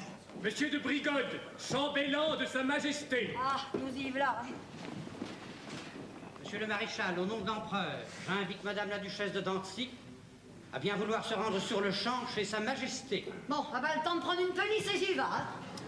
Elles ont déjà tout raconté à l'empereur. Et comme il est déjà de méchante humeur... Ah oui, à cause d'une scène très vive cet après-midi chez l'impératrice. Ah oui? Celle-ci était encore toute bouleversée au moment du concert. Bon sang, cette femme de Neper, ce serait... Monsieur de Neper est parti, n'est-ce pas? Depuis longtemps, pourquoi? Oh, pour rien. Bonsoir, monsieur le duc. Mille grâces. Mon cher duc. Mon cher maréchal. Messieurs, bonne nuit. Mais je crois que cette nuit, nous ne dormirons guère.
heure, Constant? 11 heures, sire. Du café. Voyons votre rapport, capitaine.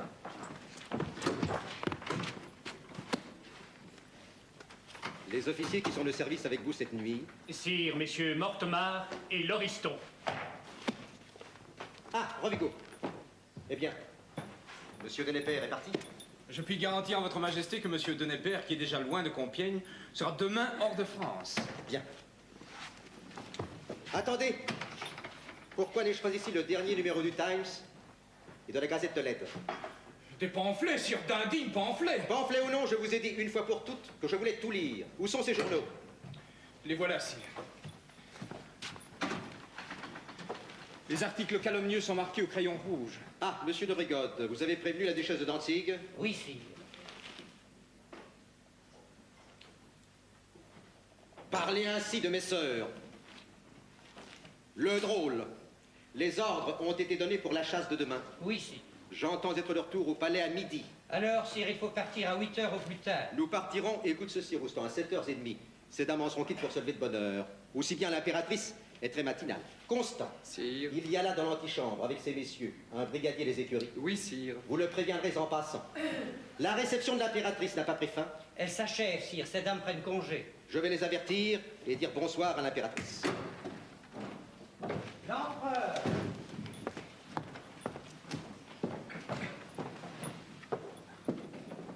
Attendez-moi, mesdames, je vous prie. L'empereur paraît bien hérité. Sera-t-il déjà l'audace de cette créature? Duchesse. Majesté. Le duc de Rovigo est là? Oui, Majesté. Duc. Duc. Princesse? Vous avez dit à Sa Majesté ce qui s'est passé chez la duchesse de Dantzig? Non, princesse, je n'en ai pas eu le temps. Mais alors d'où vient que l'empereur gronde comme il fait? Je l'ignore. Madame de Bulot. Majesté. Savez-vous pourquoi l'empereur est de si méchante humeur? Ce que je peux dire à votre majesté, c'est que l'empereur est ainsi depuis ce matin. Que sera-ce quand l'impératrice lui aura appris l'offense qui vient de nous être faite? Votre majesté sait-elle que l'empereur a fait appeler la duchesse de Dantzig après une conversation assez longue avec le maréchal? Mais le maréchal est commandant du palais. Peut-être ne s'agissait-il que des fêtes de demain? À propos, duc, est-ce vrai ce que me disait Rémusat, que l'empereur s'oppose au retour de la Grassini et de mademoiselle Georges? C'est exact, princesse. Sa Majesté a donné l'ordre qu'on n'admit plus dorénavant la cour, ni mademoiselle Georges, ni aucune femme dont l'impératrice pourrait prendre ombrage. C'est un mari galant et très épris. Et qui tient à garder le droit d'être jaloux. Et il est bien, si ce que l'on dit est vrai. Mais ça, il n'en conviendra pas. Et que dit-on, princesse? Que pas une lettre de l'impératrice ne part pour Vienne, qu'elle ait été décachetée d'abord et mise sous les yeux de l'empereur. Le fait, fût-il vrai, qu'il ne faudrait voir qu'une mesure politique, et le désir de connaître les pensées intimes de l'impératrice sur l'Empire. Et sur l'empereur. Mais je ne sais rien de tel.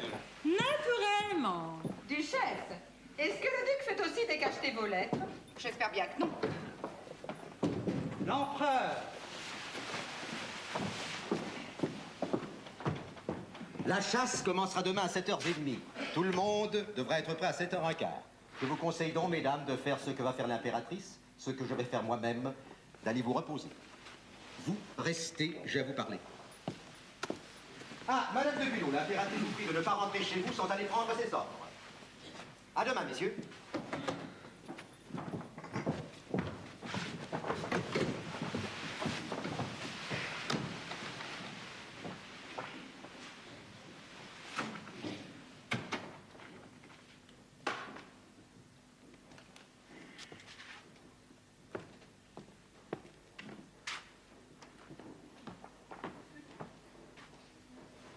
Que me dit l'impératrice?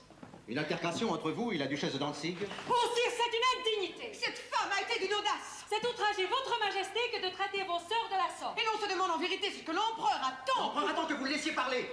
Et ce n'est pas à vous à lui rappeler le respect qui vous est dû, dont il a souci plus que vous-même. Mais pourtant... Si l'on vous traite avec irrévérence, la duchesse de Dantzig, d'autres aussi. D'autres? C'est que vous leur faites la partie belle. Nous. Vous.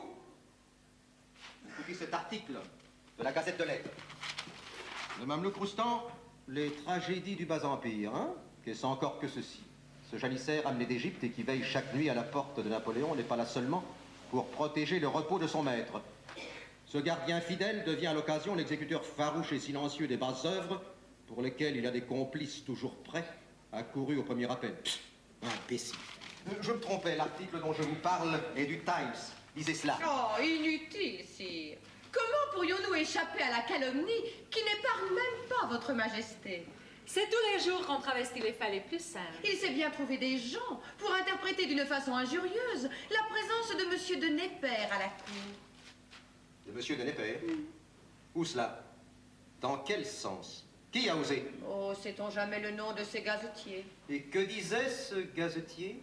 Il s'étonnait, paraît-il, que l'empereur tolérât au château de Compiègne à un homme admiré la perfidie, que l'archiduchesse honorait, dit-on, d'une amitié toute particulière. Votre gazetier est un faquin. Et vous une sotte de répéter de telles sornettes. L'impératrice n'a rien à voir à l'exil de Monsieur de Népère, où la politique est seule en cause. Monsieur de Népère est un ennemi de l'État, l'allié de tous mes adversaires, en relation suivie avec le comte de Provence, pour ne citer que celui-là. Officier plénipotentiaire ou conspirateur, l'épée, la plume ou le poignard à la main, je l'ai vu de tous les assauts dirigés contre moi. Ici encore, je ne l'avais accueilli que par déférence pour l'empereur d'Autriche. Il me combattait sournoisement. Chassé de la cour et de l'Empire, il doit s'estimer trop heureux d'en être quitte à si bon compte.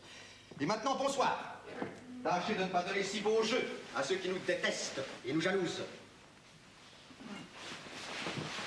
Sire, j'avais encore à vous demander. Quoi, comme voulez-vous encore? S'il s'agit de nouvelles dettes... Il ne s'agit pas de dette.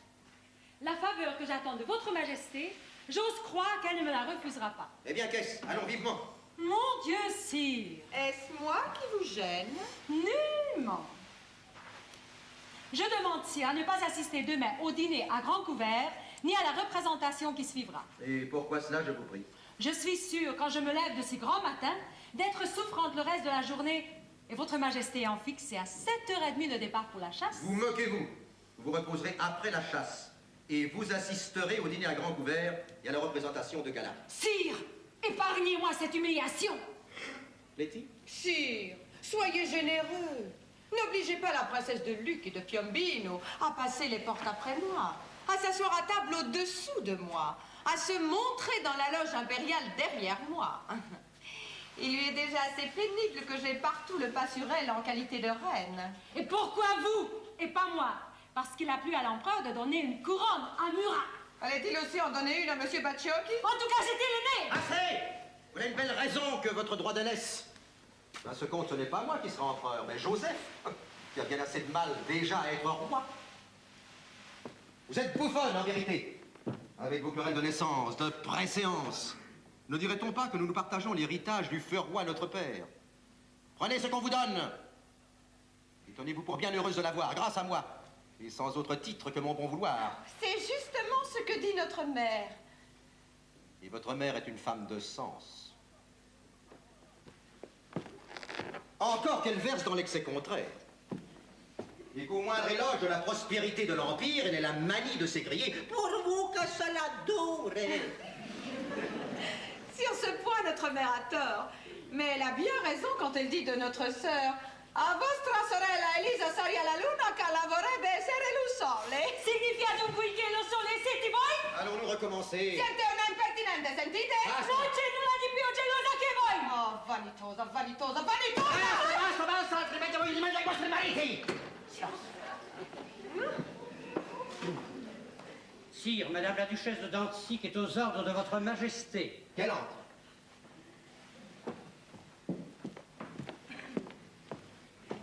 Allez, mesdames, et soyez prêtes demain, à l'heure dite. Toutes les deux. Elle essuiera la tempête, celle-là.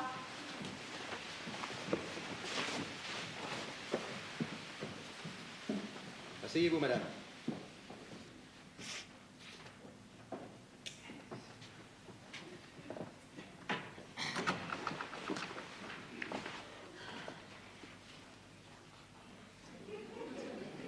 Alors, c'est une gageure. Et ce que je savais de vous ne suffisait pas. Il fallait encore vos frasques de ce soir. J'ai été bien avisé vraiment de faire votre mari duc et maréchal d'Empire, sans prévoir que celle qui porterait ces titres avec lui découvrirait le ridicule. Et bientôt, grâce à vous, ma cour sera la risée de l'Europe. Et les gazetiers de la Tamise la diront peuplée de cuisinières et de poissardes. Ceci n'a que trop duré, il faut en finir. Ôter son titre à Lefebvre, je ne le peux, ni ne le veux. L'homme qui raillait sur ce même titre par un freluquet de gentillâtre la cinglée de cette phrase. Tu n'es qu'un descendant et je suis un ancêtre. Cet homme-là fera toujours honneur à son rang. C'est donc à vous à comprendre. Vous n'êtes pas sotte, paraît-il. Voici l'heure de le prouver. D'ailleurs, ma résolution est prise. Lefebvre vous l'a dit, n'est-ce pas? Ah, Lefebvre m'a dit, l'empereur veut que nous divorcions. Eh bien, c'est clair. Qu'avez-vous répondu? Moi, sire. Je lui ai ri au nez. En vérité. Et lui? Lui, il a ri au mien. Vu qu'il n'a pas plus envie de se séparer de moi que moi de lui. Et mon envie à moi, si nous en parlions. Ah, vous, sire. Vous êtes le maître. Et un maître, comme il n'y en a pas eu deux depuis que le monde est monde. Vous pouvez d'un clin d'œil envoyer 500 000 hommes sur le Rhin ou sur le Danube. À seule fin de prouver que c'est vous qui êtes le tonnerre. Et il n'y a qu'une chose qu'avec tout votre génie, vous ne pouvez pas faire. C'est que j'aime pas mon Lefebvre. Et que mon Lefebvre ne m'aime pas. Et si votre majesté engage cette bataille-là, elle est bien sûre de la perdre. Vous êtes-vous bien audacieuse de le croire? Lefebvre n'a pas dit son dernier mot? Oh, c'est lui qui sera assez jocrisse pour aller troquer une femme qui lui est dévouée comme un pauvre chien contre une princesse de n'importe quoi, pour qui, tout héros qu'il est, éduqué, maréchal d'Empire, eh ben, il ne sera jamais que le fils d'un meunier, un soldat de fortune et un parvenu. De la gloire. Un parvenu tout de même, pour ceux de l'Ancien Régime qu'on fait les frais de cette gloire-là. C'est pas comme votre majesté. Quoi?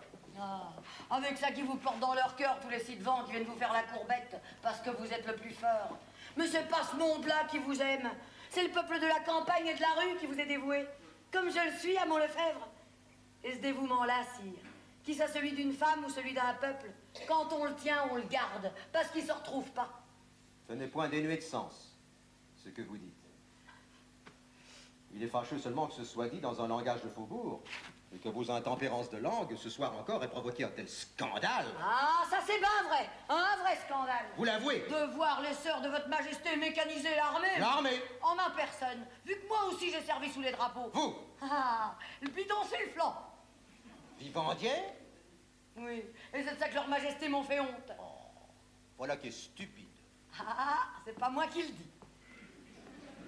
Mais Vivandière, où, quand, comment? Avec Lefebvre, au 15e léger. Armée des Vosges? Armée des Vosges, armée de la Moselle, armée du Rhin, armée de Sambre-et-Meuse. 36 mois de campagne, 12 combats, Mannheim, Frimont, Fleurus. Vous étiez à Fleurus? Où est-ce que j'ai eu un âne tué sous moi? Ah oui? À Pâques, Lambach, Salzbach, Oberdiefensbach, où qu'il y avait tellement de blessés et si peu de linge qu'après ma chemise, toute ma camisole y a passé, c'est partout. Même que ce grand braque d'Augereau m'a cité à l'ordre du jour et qui m'a embrassé, sire, devant tout le régiment. Il a pardieu bien fait. Comment cela, une citation à l'ordre du jour? C'est très bien, ça, c'est très bien. Sans compter un coup de baïonnette au gras du bras. Et une blessure. Encore mieux. Voilà de vrais états de service, maréchal. À la bonne heure. Alors, quand je passe au bras de Lefebvre et qu'une sentinelle lui présente les armes, eh ben, ça en prend un peu ma part, sire. Et c'est justice. Mais comment n'a-t-il rien dit de tout cela, Lefebvre? Il a dû penser que votre majesté le savait. Point du tout. Allons, allons, vous avez bien fait de défendre vos glorieux jupons contre l'assaut des manteaux de cour. Je danserai leurs altesses comme il convient et le fait ne se produira plus. D'ailleurs, nous allons concilier tout cela. Vous garderez vos galons, si bien gagnés, et vous resterez la maréchale Lefebvre, duchesse de Dantzig. Oh, sire! Seulement, vous éviterez de paraître à la cour. Vous devez d'ailleurs vous sentir dépaysé, mal à l'aise. Alors ça, pour ça, je peux le dire, ça me manquera guère pour ce que je m'amuse à votre cour. C'est ce que je dis. C'est d'un gourmet, tout ça. C'est d'un raide. Oh là là, sire. Trop d'amidon.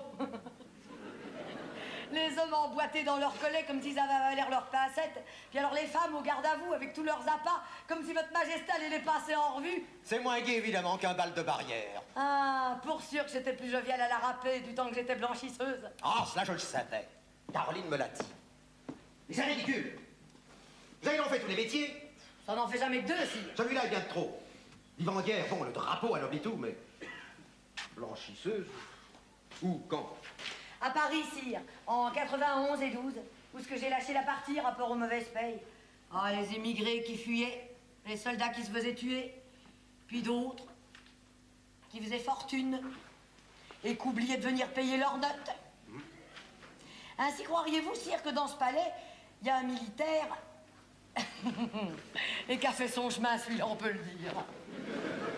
Qui me doit toujours une 60aine de francs de cette époque-là que j'ai jamais osé lui réclamer. Je vous conseille, ce serait d'un bel effet.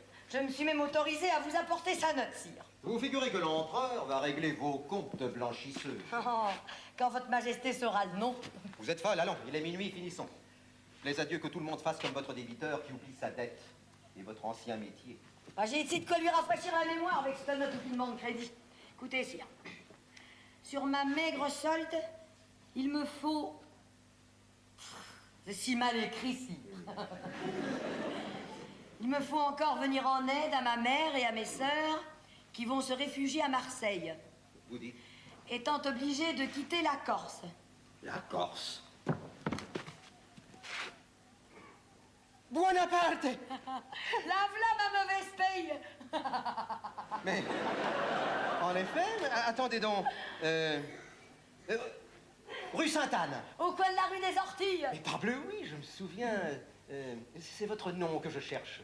Catherine Hupsher. Non, non, l'autre. Ah. Un surnom. Madame... Attendez. Madame Songène. Le v'là. Oui, et il vous sied bien. Comment cette bonne fille si gaie. C'était moi, sire.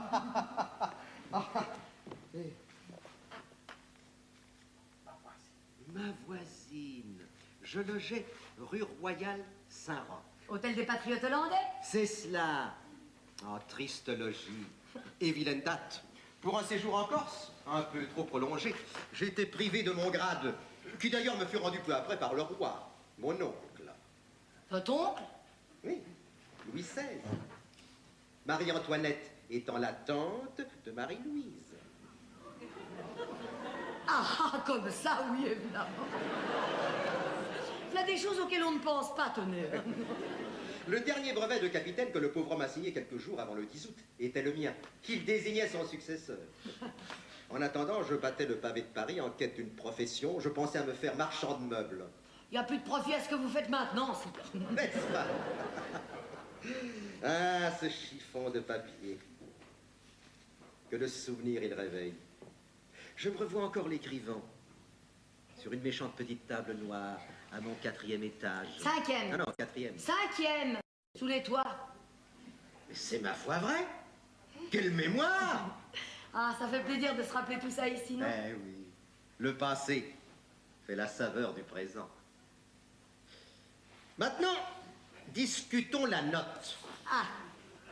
40 francs rien que pour le raccommodage? Ce n'est pas raisonnable. Enfin, mon linge n'était pas si mauvais que ça. Oh, bah plus mauvais encore. Enfin, ne marchandons pas. Nous vous disons donc que Bonaparte vous doit...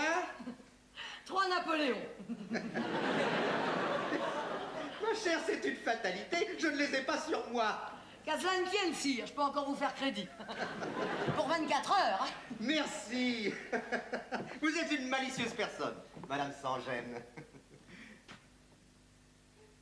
Vous avez une très jolie oreille et un minois tout à fait plaisant. Eh ben, votre majesté aura mis le temps à s'en rendre compte. Hein. Oui, dame. Je peux pas le dire maintenant que c'est loin de nous tout ça. Je connaissais pas encore Lefebvre. Eh ben, je vous trouvais fièrement à mon goût. Vraiment? Ah, on a beau être honnête fille, on sent bien que c'est pas la peine d'être jolie pour soi toute seule. J'aurais pas épais les draps un peu pour vous aussi. Ah oui. Alors tout le monde vous trouvait laid? Ah ben moi pas. Et je me songeais, ah ben cet homme-là, v'là un homme qu'un homme. S'il me demande jamais quelque chose, celui-là, je lui donnerai pas tout le reste. Comment? Il n'aurait tenu qu'à moi. Oh ça, un matin surtout, que je suis venue sur le coup d'11 heures vous rapporter votre linge. Oh, je m'étais requinquée, mise sur mon plus propre, la polonaise toute ruchée, le fichu galant, les petits souliers battants de l'œil. J'étais pas appétissante. Là que je monte vos 5 étages en me disant, oh, mais pour sûr, je vais au ciel. J'arrive à votre palier, le cœur battant comme une cloche de la montée, et puis surtout, de l'appréhension d'une jeunesse qui n'a pas encore vu le feu. Ah, oui, évidemment. Alors je cogne à la porte de votre majesté. Toc, toc. Entrez. Oh, mon bon Dieu, que je me dis, mais qu'est-ce qui va se passer? Et alors j'entre dans le local de votre majesté, qui est assise à une petite table, le nez collé sur une carte de géographie. C'est moi, mon lieutenant, que je fais. Hein. Je vous apporte votre linge. Bon, que vous faites s'enlever le nez, mettez-le sur le lit. sur le lit que je me dis... Bah non, pas sur le lit, hein, plutôt sur la commode. Alors me voilà que je viens, vidant mon panier, claquant mes talons sur le carreau, frôlant votre chaise au passage. Oh, Bernique, vous grouillez pas plus que si j'étions une mouche. Pour sûr que je me dis, s'il va pas le briquet plus fort que ça, il allumera pas la madou. Alors, soufflant comme si j'avais trop chaud, j'enlève mon fichu avec cette idée. Il va peut-être planter là sa géographie pour s'occuper un peu de la mienne. Ah, je t'en moque, vous repiquez de plus belle votre nez sur votre carte. Tant que, dépité, je reprends mon panier, je renoue mon fichu, et je m'en retourne avec toute ma vertu, qui n'était pas fière de s'en aller comme elle était venue. Mais qu'on lui ait fait la politesse de la respecter tant que ça. Eh bien, ma chère, ce jour-là, je n'étais qu'un sot de dédaigner la jolie main qui m'était si gentiment tendue. Ah, les v'là les conquérants. Et ce bras, où disons-nous qu'est la fameuse blessure? Ah, ici. Vous permettez? Salut aux blessés, toujours. Non, ne cherchez pas, sire. Il n'y en a pas d'autres. Puisque je paie les dettes du lieutenant. J'en tiens quitte l'empereur. Vous avez raison, duchesse. Aussi bien Lefebvre doit trouver le temps long. Tout d'or dans le palais, je vais vous faire reconduire dans ces corridors déserts. Ne manquez pas de paraître à la chasse demain. Je vous y parlerai de telle sorte que tout le monde se le tiendra pour dit. Roustan, va jusqu'à la salle des gardes appeler un officier de service. Oh, voulez-vous le permettre? Si. Eh bien, qu'y a-t-il? On vient d'ouvrir en bas la porte de l'escalier réservé. À cette heure, prends cette lumière et vois. Non, attends. Oui, on vient de ce côté. Mon Dieu, pourvu que je ne sois pas. C'est flambeau chez moi. Ferme la porte et viens au premier appel. Comment, mais votre majesté veut... Là. Silence.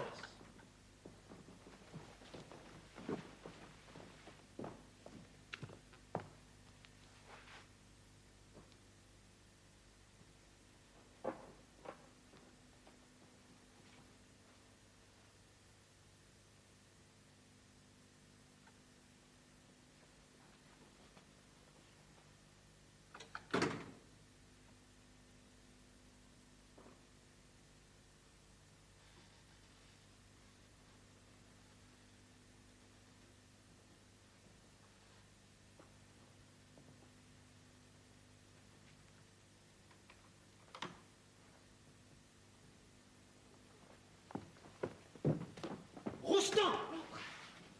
Oh, mal. Vous, à cette heure, ici, vous, cette femme chez moi. J'atteste que madame... Vous siez bien de parler pour elle. Parlez pour vous et m'expliquez votre présence la nuit à cette porte. Je n'ai pas voulu partir sans prendre congé de l'impératrice. En vérité, à minuit. Votre Majesté ne m'a pas laissé le choix de l'heure où je pouvais prendre les ordres de ma soubrette. Quels ordres avez-vous à recevoir de l'impératrice? Ce qu'elle a seule le droit de me dicter. Vous dites? Je ne suis ni le sujet ni le valet de votre Majesté. Je suis général, au service de Sa Majesté impériale et sacrée, François d'Autriche. Et c'est comme tel que je dois tout mon dévouement à l'archiduchesse Marie-Louise, à elle seule. C'est à ce titre aussi que vous prenez le droit de vous introduire clandestinement chez elle? À pareille heure, eh bien mon devoir à moi qui vous surprend la nuit à sa porte est de vous traiter comme un bandit pris sur le fait en vous supprimant sans bruit d'étouffer avec vous tout scandale. Vous en avez le pouvoir. Et j'en use. Roustan, appelle tes ordres. Non, sire, pas ça. Va. Sire, c'est votre honneur que je défends. Par pitié pour tous ceux qui vous aiment, pas ça. Assez, emmenez monsieur. S'ils me font un pas, je crie, j'appelle. Oh, c'est je tout. réveille l'impératrice, tous les gens du palais. Et je leur dis, ne souffrez pas que votre empereur, votre Dieu, fasse égorger un homme sans défense. Et que les ennemis de sa gloire puissent aller crier au monde entier que le vainqueur de Wagram et d'Austerlitz est un assassin. Taisez-vous, madame. Finissons. Du moins, traitez-moi en soldat. Et puisqu'il est convenu qu'on m'assassine, faites-moi fusiller lâchement, comme le duc d'Enghien. Ce serait trop d'honneur pour un misérable qui déshonore son grade en m'insultant et qui mérite qu'on lui en arrache les insignes pour l'ensouffleter. Fais-le donc. Au secours, à l'aide. Un vrai corps pris son couteau. Je devrais vous faire étrangler avec ceci. Par égard pour votre maître, je renonce. Monsieur a levé l'épée sur moi. Mandez sur le champ Savary et Lefebvre. Qu'on en finisse avant le jour.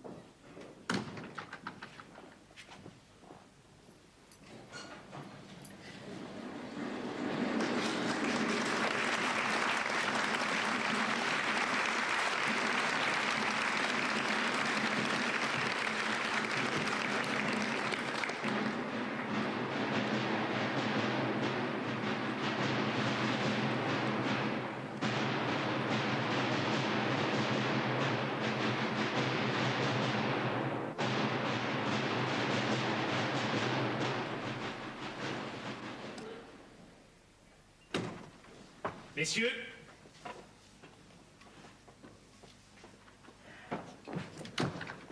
Madame la Duchesse veut-elle que je la reconduise chez elle? Oh, merci, capitaine. J'attends le Fèvre, l'empereur l'a fait appeler. Daignez prendre votre pelisse, madame, qui doit vous faire défaut. Merci, capitaine. Cette baronette. Quelle heure est-il? 2 heures, Madame la Duchesse. Veuillez prendre des ordres de la Duchesse de Danzig. Constant, M. de Népère est toujours là? Oui, madame la maréchale, sous la garde de messieurs de la Vostine et d'Arambert. Défense expresse de laisser rapprocher de lui qui que ce soit. Rendez-moi service. Courez chez Fouché. S'il est au lit, qu'il se lève. Qu'il vienne me parler tant que l'empereur est toujours dans sa chambre. Mais si l'empereur vient à apprendre... Allez toujours, prends tout sur moi.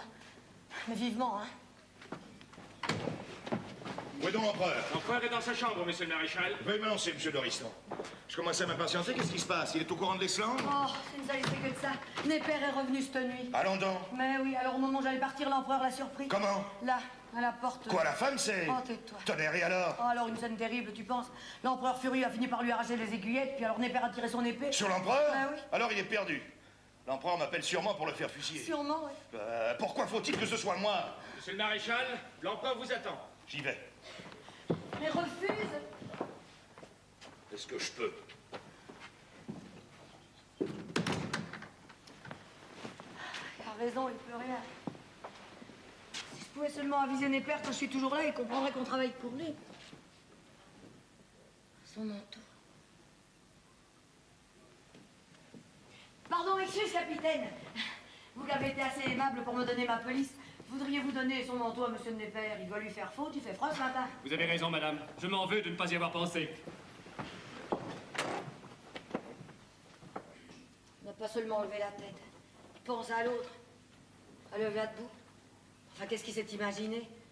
Qu'on venait le chercher? Oh, pauvre garçon. Cette fois, j'ai idée qu'il m'a vu. Madame, monsieur de Népère a compris que cette attention, c'est vous qui l'avez eue. Voyez, il vous remercie du geste. Oui. Comme ça, il saura que ses amis l'abandonnent. Oh, monsieur le duc, je vous demande pardon de vous faire lever à cette heure. Point, je veillais. Messieurs, l'empereur vous appelle. Pardon, monsieur de Saint-Marsan, voulez-vous dire à Sa Majesté que je suis ici tout à ses ordres? Bien, monsieur le duc.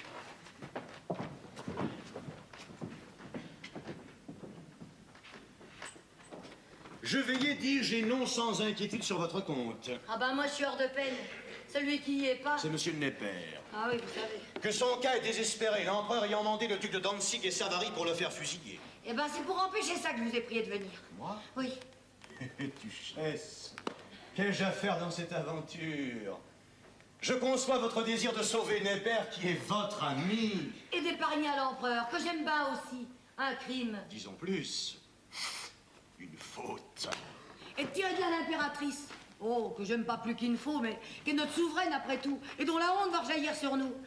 Bon, mais ce sont là des raisons de sentiment qui vous sont toutes personnelles. Mon intérêt à moi, homme positif, est tout différent du vôtre. Tout différent. Népère n'est pas mon ami, son salut m'importe peu. L'impératrice me déteste, son honneur me laisse froid. Rovigo m'a supplanté, ma disgrâce, le comble de joie. L'empereur m'a puni de lui prédire que ce mariage finirait mal. Il finit mal, je suis vengé. Oh, voilà un homme d'esprit qui parle de vengeance. Et pourquoi pas? Oh, allons donc. C'est pour les sots, la vengeance. Les malins ne se vengent pas, eux. Sauf s'ils y trouvent leur compte. Eh bien, mais... Le plaisir, n'est-ce pas? Ça vous ferait une belle jambe que Rovigo soit par terre si vous y êtes comme lui. Oh, je ne suis pas têtu. Démontrez-moi que j'ai tout profit à convertir mes rancunes en dévouement, et c'est fait. Enfin, il saute aux yeux, ce profil-là. Voyons ça. C'est pas clair que l'impératrice va justifier? Pousser les hauts cris? Prouver que Népère est fou, qu'elle est blanche comme neige? Et que c'est l'empereur demain qui viendra lui demander pardon? Ah, et c'est un futé comme vous qu'il faut rappeler qu'avec les hommes qu'on aime, ça finit toujours comme ça? Souvent. Ah, sauvez Népère, en jurant vos grands dieux que sa femme n'est pas coupable. C'est vrai, elle vous sera reconnaissante demain, que vous l'ayez dit le premier. Puis alors l'empereur, que vous l'ayez dit avant lui. Et vous avez d'un coup la confiance de l'un, la reconnaissance de l'autre, et la place de Rovigo. Et sans risquer ça. Ah bah le v'là le profit. Eh mais savez-vous que cela est très finement raisonné? Alors, vous sauvez Népère tous les deux? Eh bien, mon Dieu... C'est dit. Allons, c'est dit. C'est dit, marchons. On d'abord à tout prix. Ajourner l'exécution. Mais le moyen. Oh, sans l'aveu de l'empereur aucun. Mais je lui prouve en 5 minutes qu'il va se couvrir de ridicule avec son exécution sommaire. Tout Paris dira qu'il a surpris Néper dans les bras de l'impératrice. Qu'il congédie Rovigo et je mets l'impératrice hors de cause par un procédé bien simple. Qui est... Au lieu d'exécuter Néper en pleine nuit comme un galant pris sur le fait, de le faire fusiller en plein jour à Grenelle comme conspirateur. Attendez. Il a conspiré, c'est acquis. Donc il a des complices. Et pour donner créance à la fable, il faut bien avoir l'air d'instruire l'affaire. D'où la nécessité de surseoir à l'exécution et de coffrer Néper à Vincennes. L'impératrice se justifie. Metternich intervient. L'empereur s'apaise. Auguste pardonne à Cinna. Et s'il ne pardonne pas, Cinna s'évade grâce à moi. Et le tour est joué. Oui, mais enfin, cette conspiration, il n'y en a pas. Oui, il y en a toujours. Toute police qui se respecte en a au moins une en secret dans ses bureaux. Et qu'elle découvre au moment précis où elle a besoin de se défaire des gens qui sont inscrits sur la liste. J'en ai 2, moi, dans mes cartons. L'une jacobine, avec Carina le cadet, Lauri et les Philadelphes. Mais on ne voit pas bien Néper dans ce monde-là. Bah non. Et une royaliste, avec les Polignac, Lafont, Puivert, Barras. Voilà bien son affaire. On va arrêter ces malheureux. Oh, 2 ou 3 subalternes pour la forme, que je fais relâcher dans les 24 heures faute de preuves. À moins qu'on en trouve, ce qui serait assez piquant. Mais de toute façon, Néper est sauvé. Alors, vite, n'est-ce pas? Je vais tout de suite rédiger un petit projet de complot pour l'empereur. Et dites aussi, je vous prie, que la chasse est contre-commandée. Monsieur le duc de Rovigo n'a pas encore paru? Pas encore, vous voyez. L'empereur s'impatiente. Ah, je le conçois. Monsieur de Saint-Marsan, vous avez dit à Sa Majesté que j'étais ici à ses ordres. Oui, monsieur le duc, mais Sa Majesté n'a rien répondu. Ah, bien. Voulez-vous avoir la bonté d'insister pour qu'elle daigne m'accorder une audience intime? Il y va d'intérêt urgent. Une conspiration. Je soumets votre requête à l'empereur sur le champ. Que l'empereur me reçoive et que cet imbécile de Rovigo tarde encore 10 minutes, je le supplante et j'arrange tout. Le voilà. Diable. L'empereur n'est pas là? Ah non, monsieur le duc. L'empereur est dans sa chambre. Ça, qu'est-ce qui se passe? Pourquoi m'appelle-t-on? Le savez-vous? Comment le saurais-je si le ministre de la police l'ignore? J'ai entendu vaguement parler de monsieur Néper. Néper? C'est de l'histoire ancienne, il est loin. Ah oui? Eh bien, dites cela à l'empereur, ça lui fera plaisir. Il en doute? Peut-être. Ah bon, ce n'est que cela. Je vais le rassurer. Oui. Ah, Savary, hâtez-vous, l'empereur est très irrité de votre retard. Je vais le calmer d'un seul mot. Oui, je voudrais bien être là. Eh ben, Eh bien, il n'y a ni conseil de guerre, ni jugement. La voiture de Savary viendra le prendre avec 4 agents de police pour le mener au peloton d'exécution. Celui-ci que je dois former se tiendra au rond-point de la porte-chapelle. Néper sera exécuté aux lanternes. Les soldats du générique creuseront une fosse au pied d'un arbre et dans 1 heure, tout sera fini. Et pourquoi faut-il que ce soit moi? tu n'as pas dit à l'empereur. Ben, est-ce qu'il écoute? Il m'a imposé silence, et comme il avait sa voix des mauvais jours, j'ai pas insisté. Mais Saint-Marsan a dû lui dire que j'avais à lui parler d'urgence. Oui, il a même prononcé le mot de conspiration. Ah bah oui. Eh bien, l'empereur a haussé les épaules. Voilà bien de mon Fouché qui a toujours dans la poche une conspiration pour tâcher de se rendre utile. Dites-lui que je n'ai que faire de sa conspiration et de lui. Mais alors? c'est la ruine de mon plan. Et pas un mot de l'impératrice? Pas un. Et elle dort, celle-là. Pendant qu'on va tuer un homme pour elle. Madame de Bulot est arrêtée. En passant, ça, il y a longtemps que j'aurais prévenu cette impératrice. Mais il n'y a plus qu'elle à présent pour sauver ce malheureux. Mais comment? Ah, ça, c'est son affaire, qu'elle se débrouille. Ah bah tant pis. J'y va. Où? C'est l'impératrice. Ben, elle te connaît pas. Ah bah, elle me connaîtra. Bon. Et que lui diras-tu? Bah, je lui dirai, tâchez de vous secouer un peu et de tirer de là votre amant. Enfin, c'est fou. Adoucissez. Mais tu ne peux pas lui dire ça. Mais pourquoi? Mais c'est d'une audace. Oh, c'est pas ça qui me gêne. Et si l'empereur apprenait? Il me fusillera pas, hein. Et puis quand même, j'y vais. Catherine. Ah, laissez-la faire. Roustan.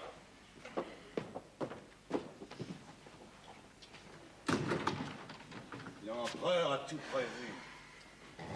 Maintenant, il n'y a plus rien. Peut-être. Il reste encore l'évasion. Si le maréchal... Mon cher duc, n'allez pas plus loin. Le commandant de ce palais ne peut pas vous entendre. Je sors pour prendre une mesure dictée par l'empereur. En mon absence, à mon insu, le prisonnier s'évade, ça c'est votre affaire. La sienne et celle de Savary. Dès que Népère sera livré à mes hommes, je ne connaîtrai plus que mon devoir de soldat, et je le ferai jusqu'au bout, si cruel qu'il soit.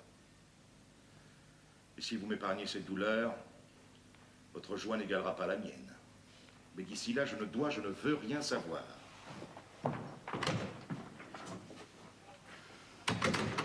Eh bien, soit, passons de lui. Vous avez un moyen? Pas des meilleurs, mais je n'ai pas le choix. Népère est là, n'est-ce pas? Oui. Et au-delà, c'est le grand vestibule. Oui. Combien sont-ils à le surveiller? 3, je crois. Enfin, il connaît votre écriture? Ah oui. Veuillez écrire ce que je vais vous dicter. Pas trop vite, hein. Parce que l'écriture, c'est pas mon fort. Miss Guette, faites semblant de vous assoupir. Dans un moment, un homme viendra. Un homme à moi. Oui, je comprends bien. Sous prétexte d'un ordre à faire signer aux officiers. Prétexte avec un X. X prétexte. Oui, enfin, il comprendra. De service. S'il avait voulu m'écouter, hein. Profitez-en pour vous élancer au dehors. Prenez le corridor à droite. Corridor.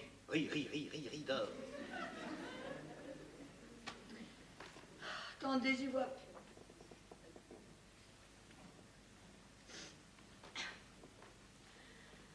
Allez-y maintenant.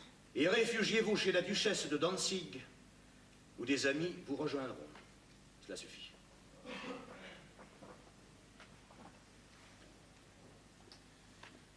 C'est pas risqué tout ça. Eh oui, mais je n'ai pas mieux. Il s'agit maintenant de lui faire tenir ceci à l'instant. Sous les yeux de ses hommes. Comment je cherche? Oh, attendez, j'ai une idée. Oui. Appelez l'aide de camp. Bon. Monsieur de Lauriston. Monsieur le duc. Madame la duchesse a deux mots à vous dire. Ah, monsieur de Lauriston, l'empereur sur ma demande consent à ce que monsieur de Népère écrive à sa mère ses dernières volontés. Voulez-vous lui donner ceci de ma part? Et ceci. À l'instant.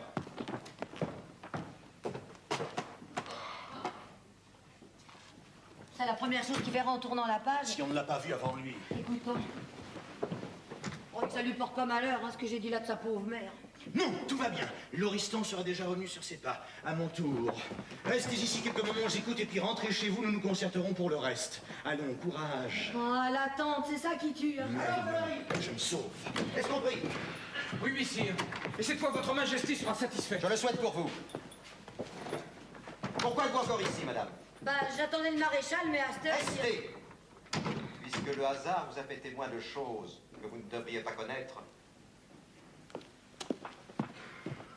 Et que vous connaissez peut-être depuis longtemps. Moi, si. Oui, vous ne m'aviez pas dit que monsieur de Népère était de vos amis. Ah, votre majesté me l'a pas demandé? C'est à ce titre qu'il est allé ce soir vous faire ses adieux. Ne dites pas non, je le tiens de votre mari. Pourquoi que je dirais non, sire? Et naturellement, il vous a confié la cause de son exil. La vraie cause, non, sire. Il ne vous a pas laissé entendre qu'il s'agissait d'une femme? Ah, ça oui. Mais il ne m'a pas nommé la personne, sire. N'essayez pas de ruser, de vous dérober par des détours et des réticences. Répondez franchement, en honnête femme que vous êtes. Monsieur de Népère, sans prononcer le nom, ne vous l'a pas fait soupçonner? Non, sire. C'est invraisemblable. Bah, je dis non parce que c'est non, sire. Une autre est moins discrète que vous. Cette femme qui a eu l'impudence d'amener ici monsieur de Népère, je l'ai interrogée. Ah. Ceci vous trouble? Eh bien, voici ses aveux. En attendant les vôtres. À 11h du soir, monsieur de Népère arrive en secret chez madame de Bülow, déjà prévenue par l'impératrice, et lui dit: dès que l'empereur sera retiré dans sa chambre, conduisez-moi chez l'impératrice qui m'a bien recommandé de ne pas partir sans la voir. Cette pauvre baronne mourant de peur aura répété toute travers ce qu'on lui aura dit. Vous n'en croyez rien. Vous saviez aussi bien qu'elle que Népère était attendu cette nuit. Si audacieux que soit cet homme, eût-il parlé de la sorte, sans y être autorisé?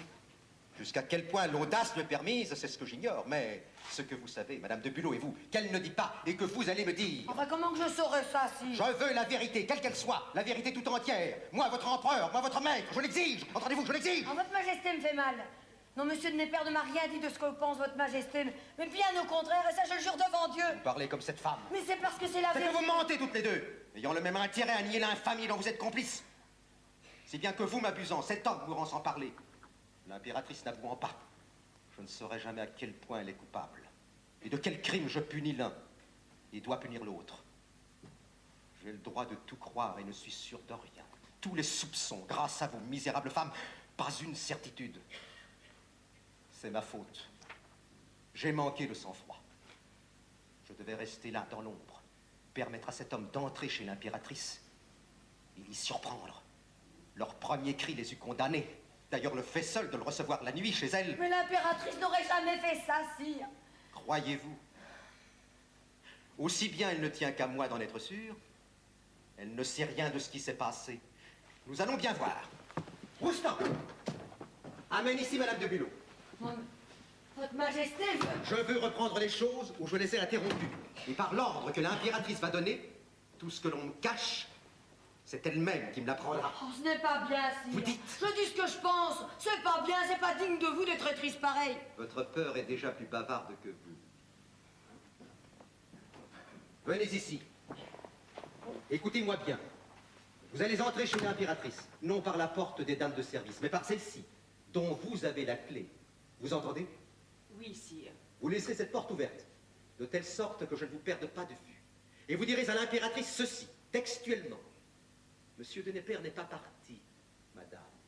Il est là, aux ordres de votre majesté. Allez, pas un mot, pas un geste suspect, j'ai l'œil sur vous. Baisse cette lampe.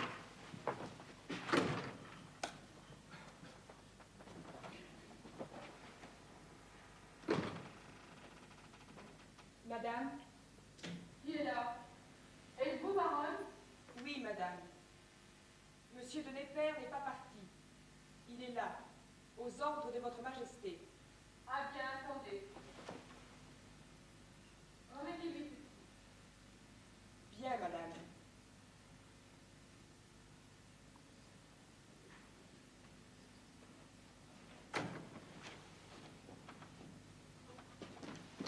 Rentrez chez vous. À Sa Majesté l'Empereur d'Autriche. Son père. Monsieur mon très cher père, le ministre actuel de la police, ouvrant toutes les lettres que je vous adresse, j'ai recours au comte de Népère pour vous porter celle-ci, qui, dans son propre intérêt, doit être lue uniquement par vous. Des liens qui unissent sa famille à la nôtre, des rapports journaliers que nous avions à Schönbrunn. Le comte de Népère s'autorise pour m'imposer des assiduités compromettantes au point qu'elles ont attiré l'attention de l'empereur et qu'aujourd'hui même, après m'avoir querellé à ce propos, Sa Majesté a sommé le comte de repartir pour Vienne. Je vous prie de veiller à ce qu'il y séjourne désormais et ne revienne jamais en France. Par là, vous rendrez un signalé service à votre fille obéissante et respectueuse, Marie-Louise. Quand j'avais dit qu'il n'y avait rien entre eux. Oui, duchesse, oui, vous aviez raison. Mais vous pouviez gagner à coup sûr. Quelle apparence que l'impératrice fut coupable. Moi-même, à vrai dire, l'ai-je cru sincèrement. Ah bah, pour du toupet, en v'là. Appelle Saint-Marsan. Je ne demande pas si votre majesté fait grâce. Ah, certes, oui. Au surplus, il a dû passer un vilain quart d'heure. Ah, qu'a pas duré 2 heures, oui. Va chez moi recacheter ceci et me rapporte. Faites venir Monsieur de Népère. Monsieur de Népère n'est plus entre nos mains, sire. Pardine, il s'est sauvé. Il l'a tenté, du moins. Mais il avait à peine franchi le seuil de cette porte qu'il s'est heurté aux hommes de Monsieur de Rovigo, qui venaient pour le prendre. Et qui l'ont fait monter en voiture pour le conduire à la porte-chapelle. Ils l'ont tué. Le malheureux. Courez, Lefebvre. Où est Lefebvre? Vite, un homme à cheval. Je fais grâce. Trop tard, sire. Tout doit être fini maintenant. Oui, c'est fait, sire. Votre majesté vengée. Qui vous dit que je veux l'être? Quoi? Cet homme est innocent. Mais je ne savais pas. Vous ne savez jamais rien. Sire, vos ordres et mon zèle... Vous n'êtes zélé que pour ces choses-là et toujours trop pressé. Témoin le fossé de Vincennes. Sire, ce que je viens de faire... Est stupide. Et c'est pas Fouché qui le fait. Ah, certes non, sire. Je sais trop que prend au juste colère votre majesté l'est aussi à la grâce, et qu'avec elle il faut toujours en appeler de César à Auguste. Posté à la grille du château, j'ai vu ce malheureux jeune homme entre des agents d'anciens agents à moi, Et je pensais dire qu'un mot suffirait pour épargner à l'empereur un grand regret. Monsieur est libre, sa majesté fait grâce. Eh oui, voilà ce qu'il fallait dire. Mais à quel titre, sire? À moins d'ajouter, vous n'avez plus d'ordre à recevoir de monsieur de Rovigo. Le ministre de la police, ce n'est plus lui, c'est moi. Eh, que l'avez-vous dit? C'était la vérité. Vous l'êtes. Et monsieur ne l'est plus. Et votre majesté m'aurait pardonné cette anticipation de pouvoir? Ah, certes oui. Alors tout va bien, sire. C'est fait. Quoi? Monsieur de Népère roule à présent vers Soissons, dans la voiture que veut bien lui prêter monsieur de Rovigo. Par Dieu! Voilà d'un maître homme. Oh, que c'est bien ça! Oh, que c'est trop bien ça! Un courrier, vite, qu'il rejoigne la voiture de monsieur de Népère et lui remette cette lettre pour l'empereur d'Autriche. Votre majesté ne lui rend pas aussi son épée? Ah, si fait, à condition qu'il en fera un meilleur usage. En somme, vous avez usurpé toutes mes fonctions. Toutes, mon cher duc, toutes. N'importe, duc d'Otrante, vous risquiez gros si je ne m'étais pas décidé à la clémence. Le cas était prévu, sire. Je rattrapais notre homme à Soissons. Ce Fouché pense à tout. Décidément, vous êtes un habile homme. J'ai pourtant trouvé plus habile que moi, sire. Qui donc? La duchesse. Ah oui, c'est une rusée que j'aime bien. Alors, sire? Garde-la précieusement. Tu ne trouverais pas la pareille. Ah, ça te la coupe. Bonsoir, duchesse.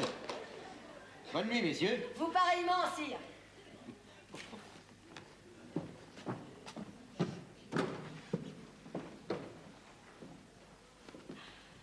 Ouf!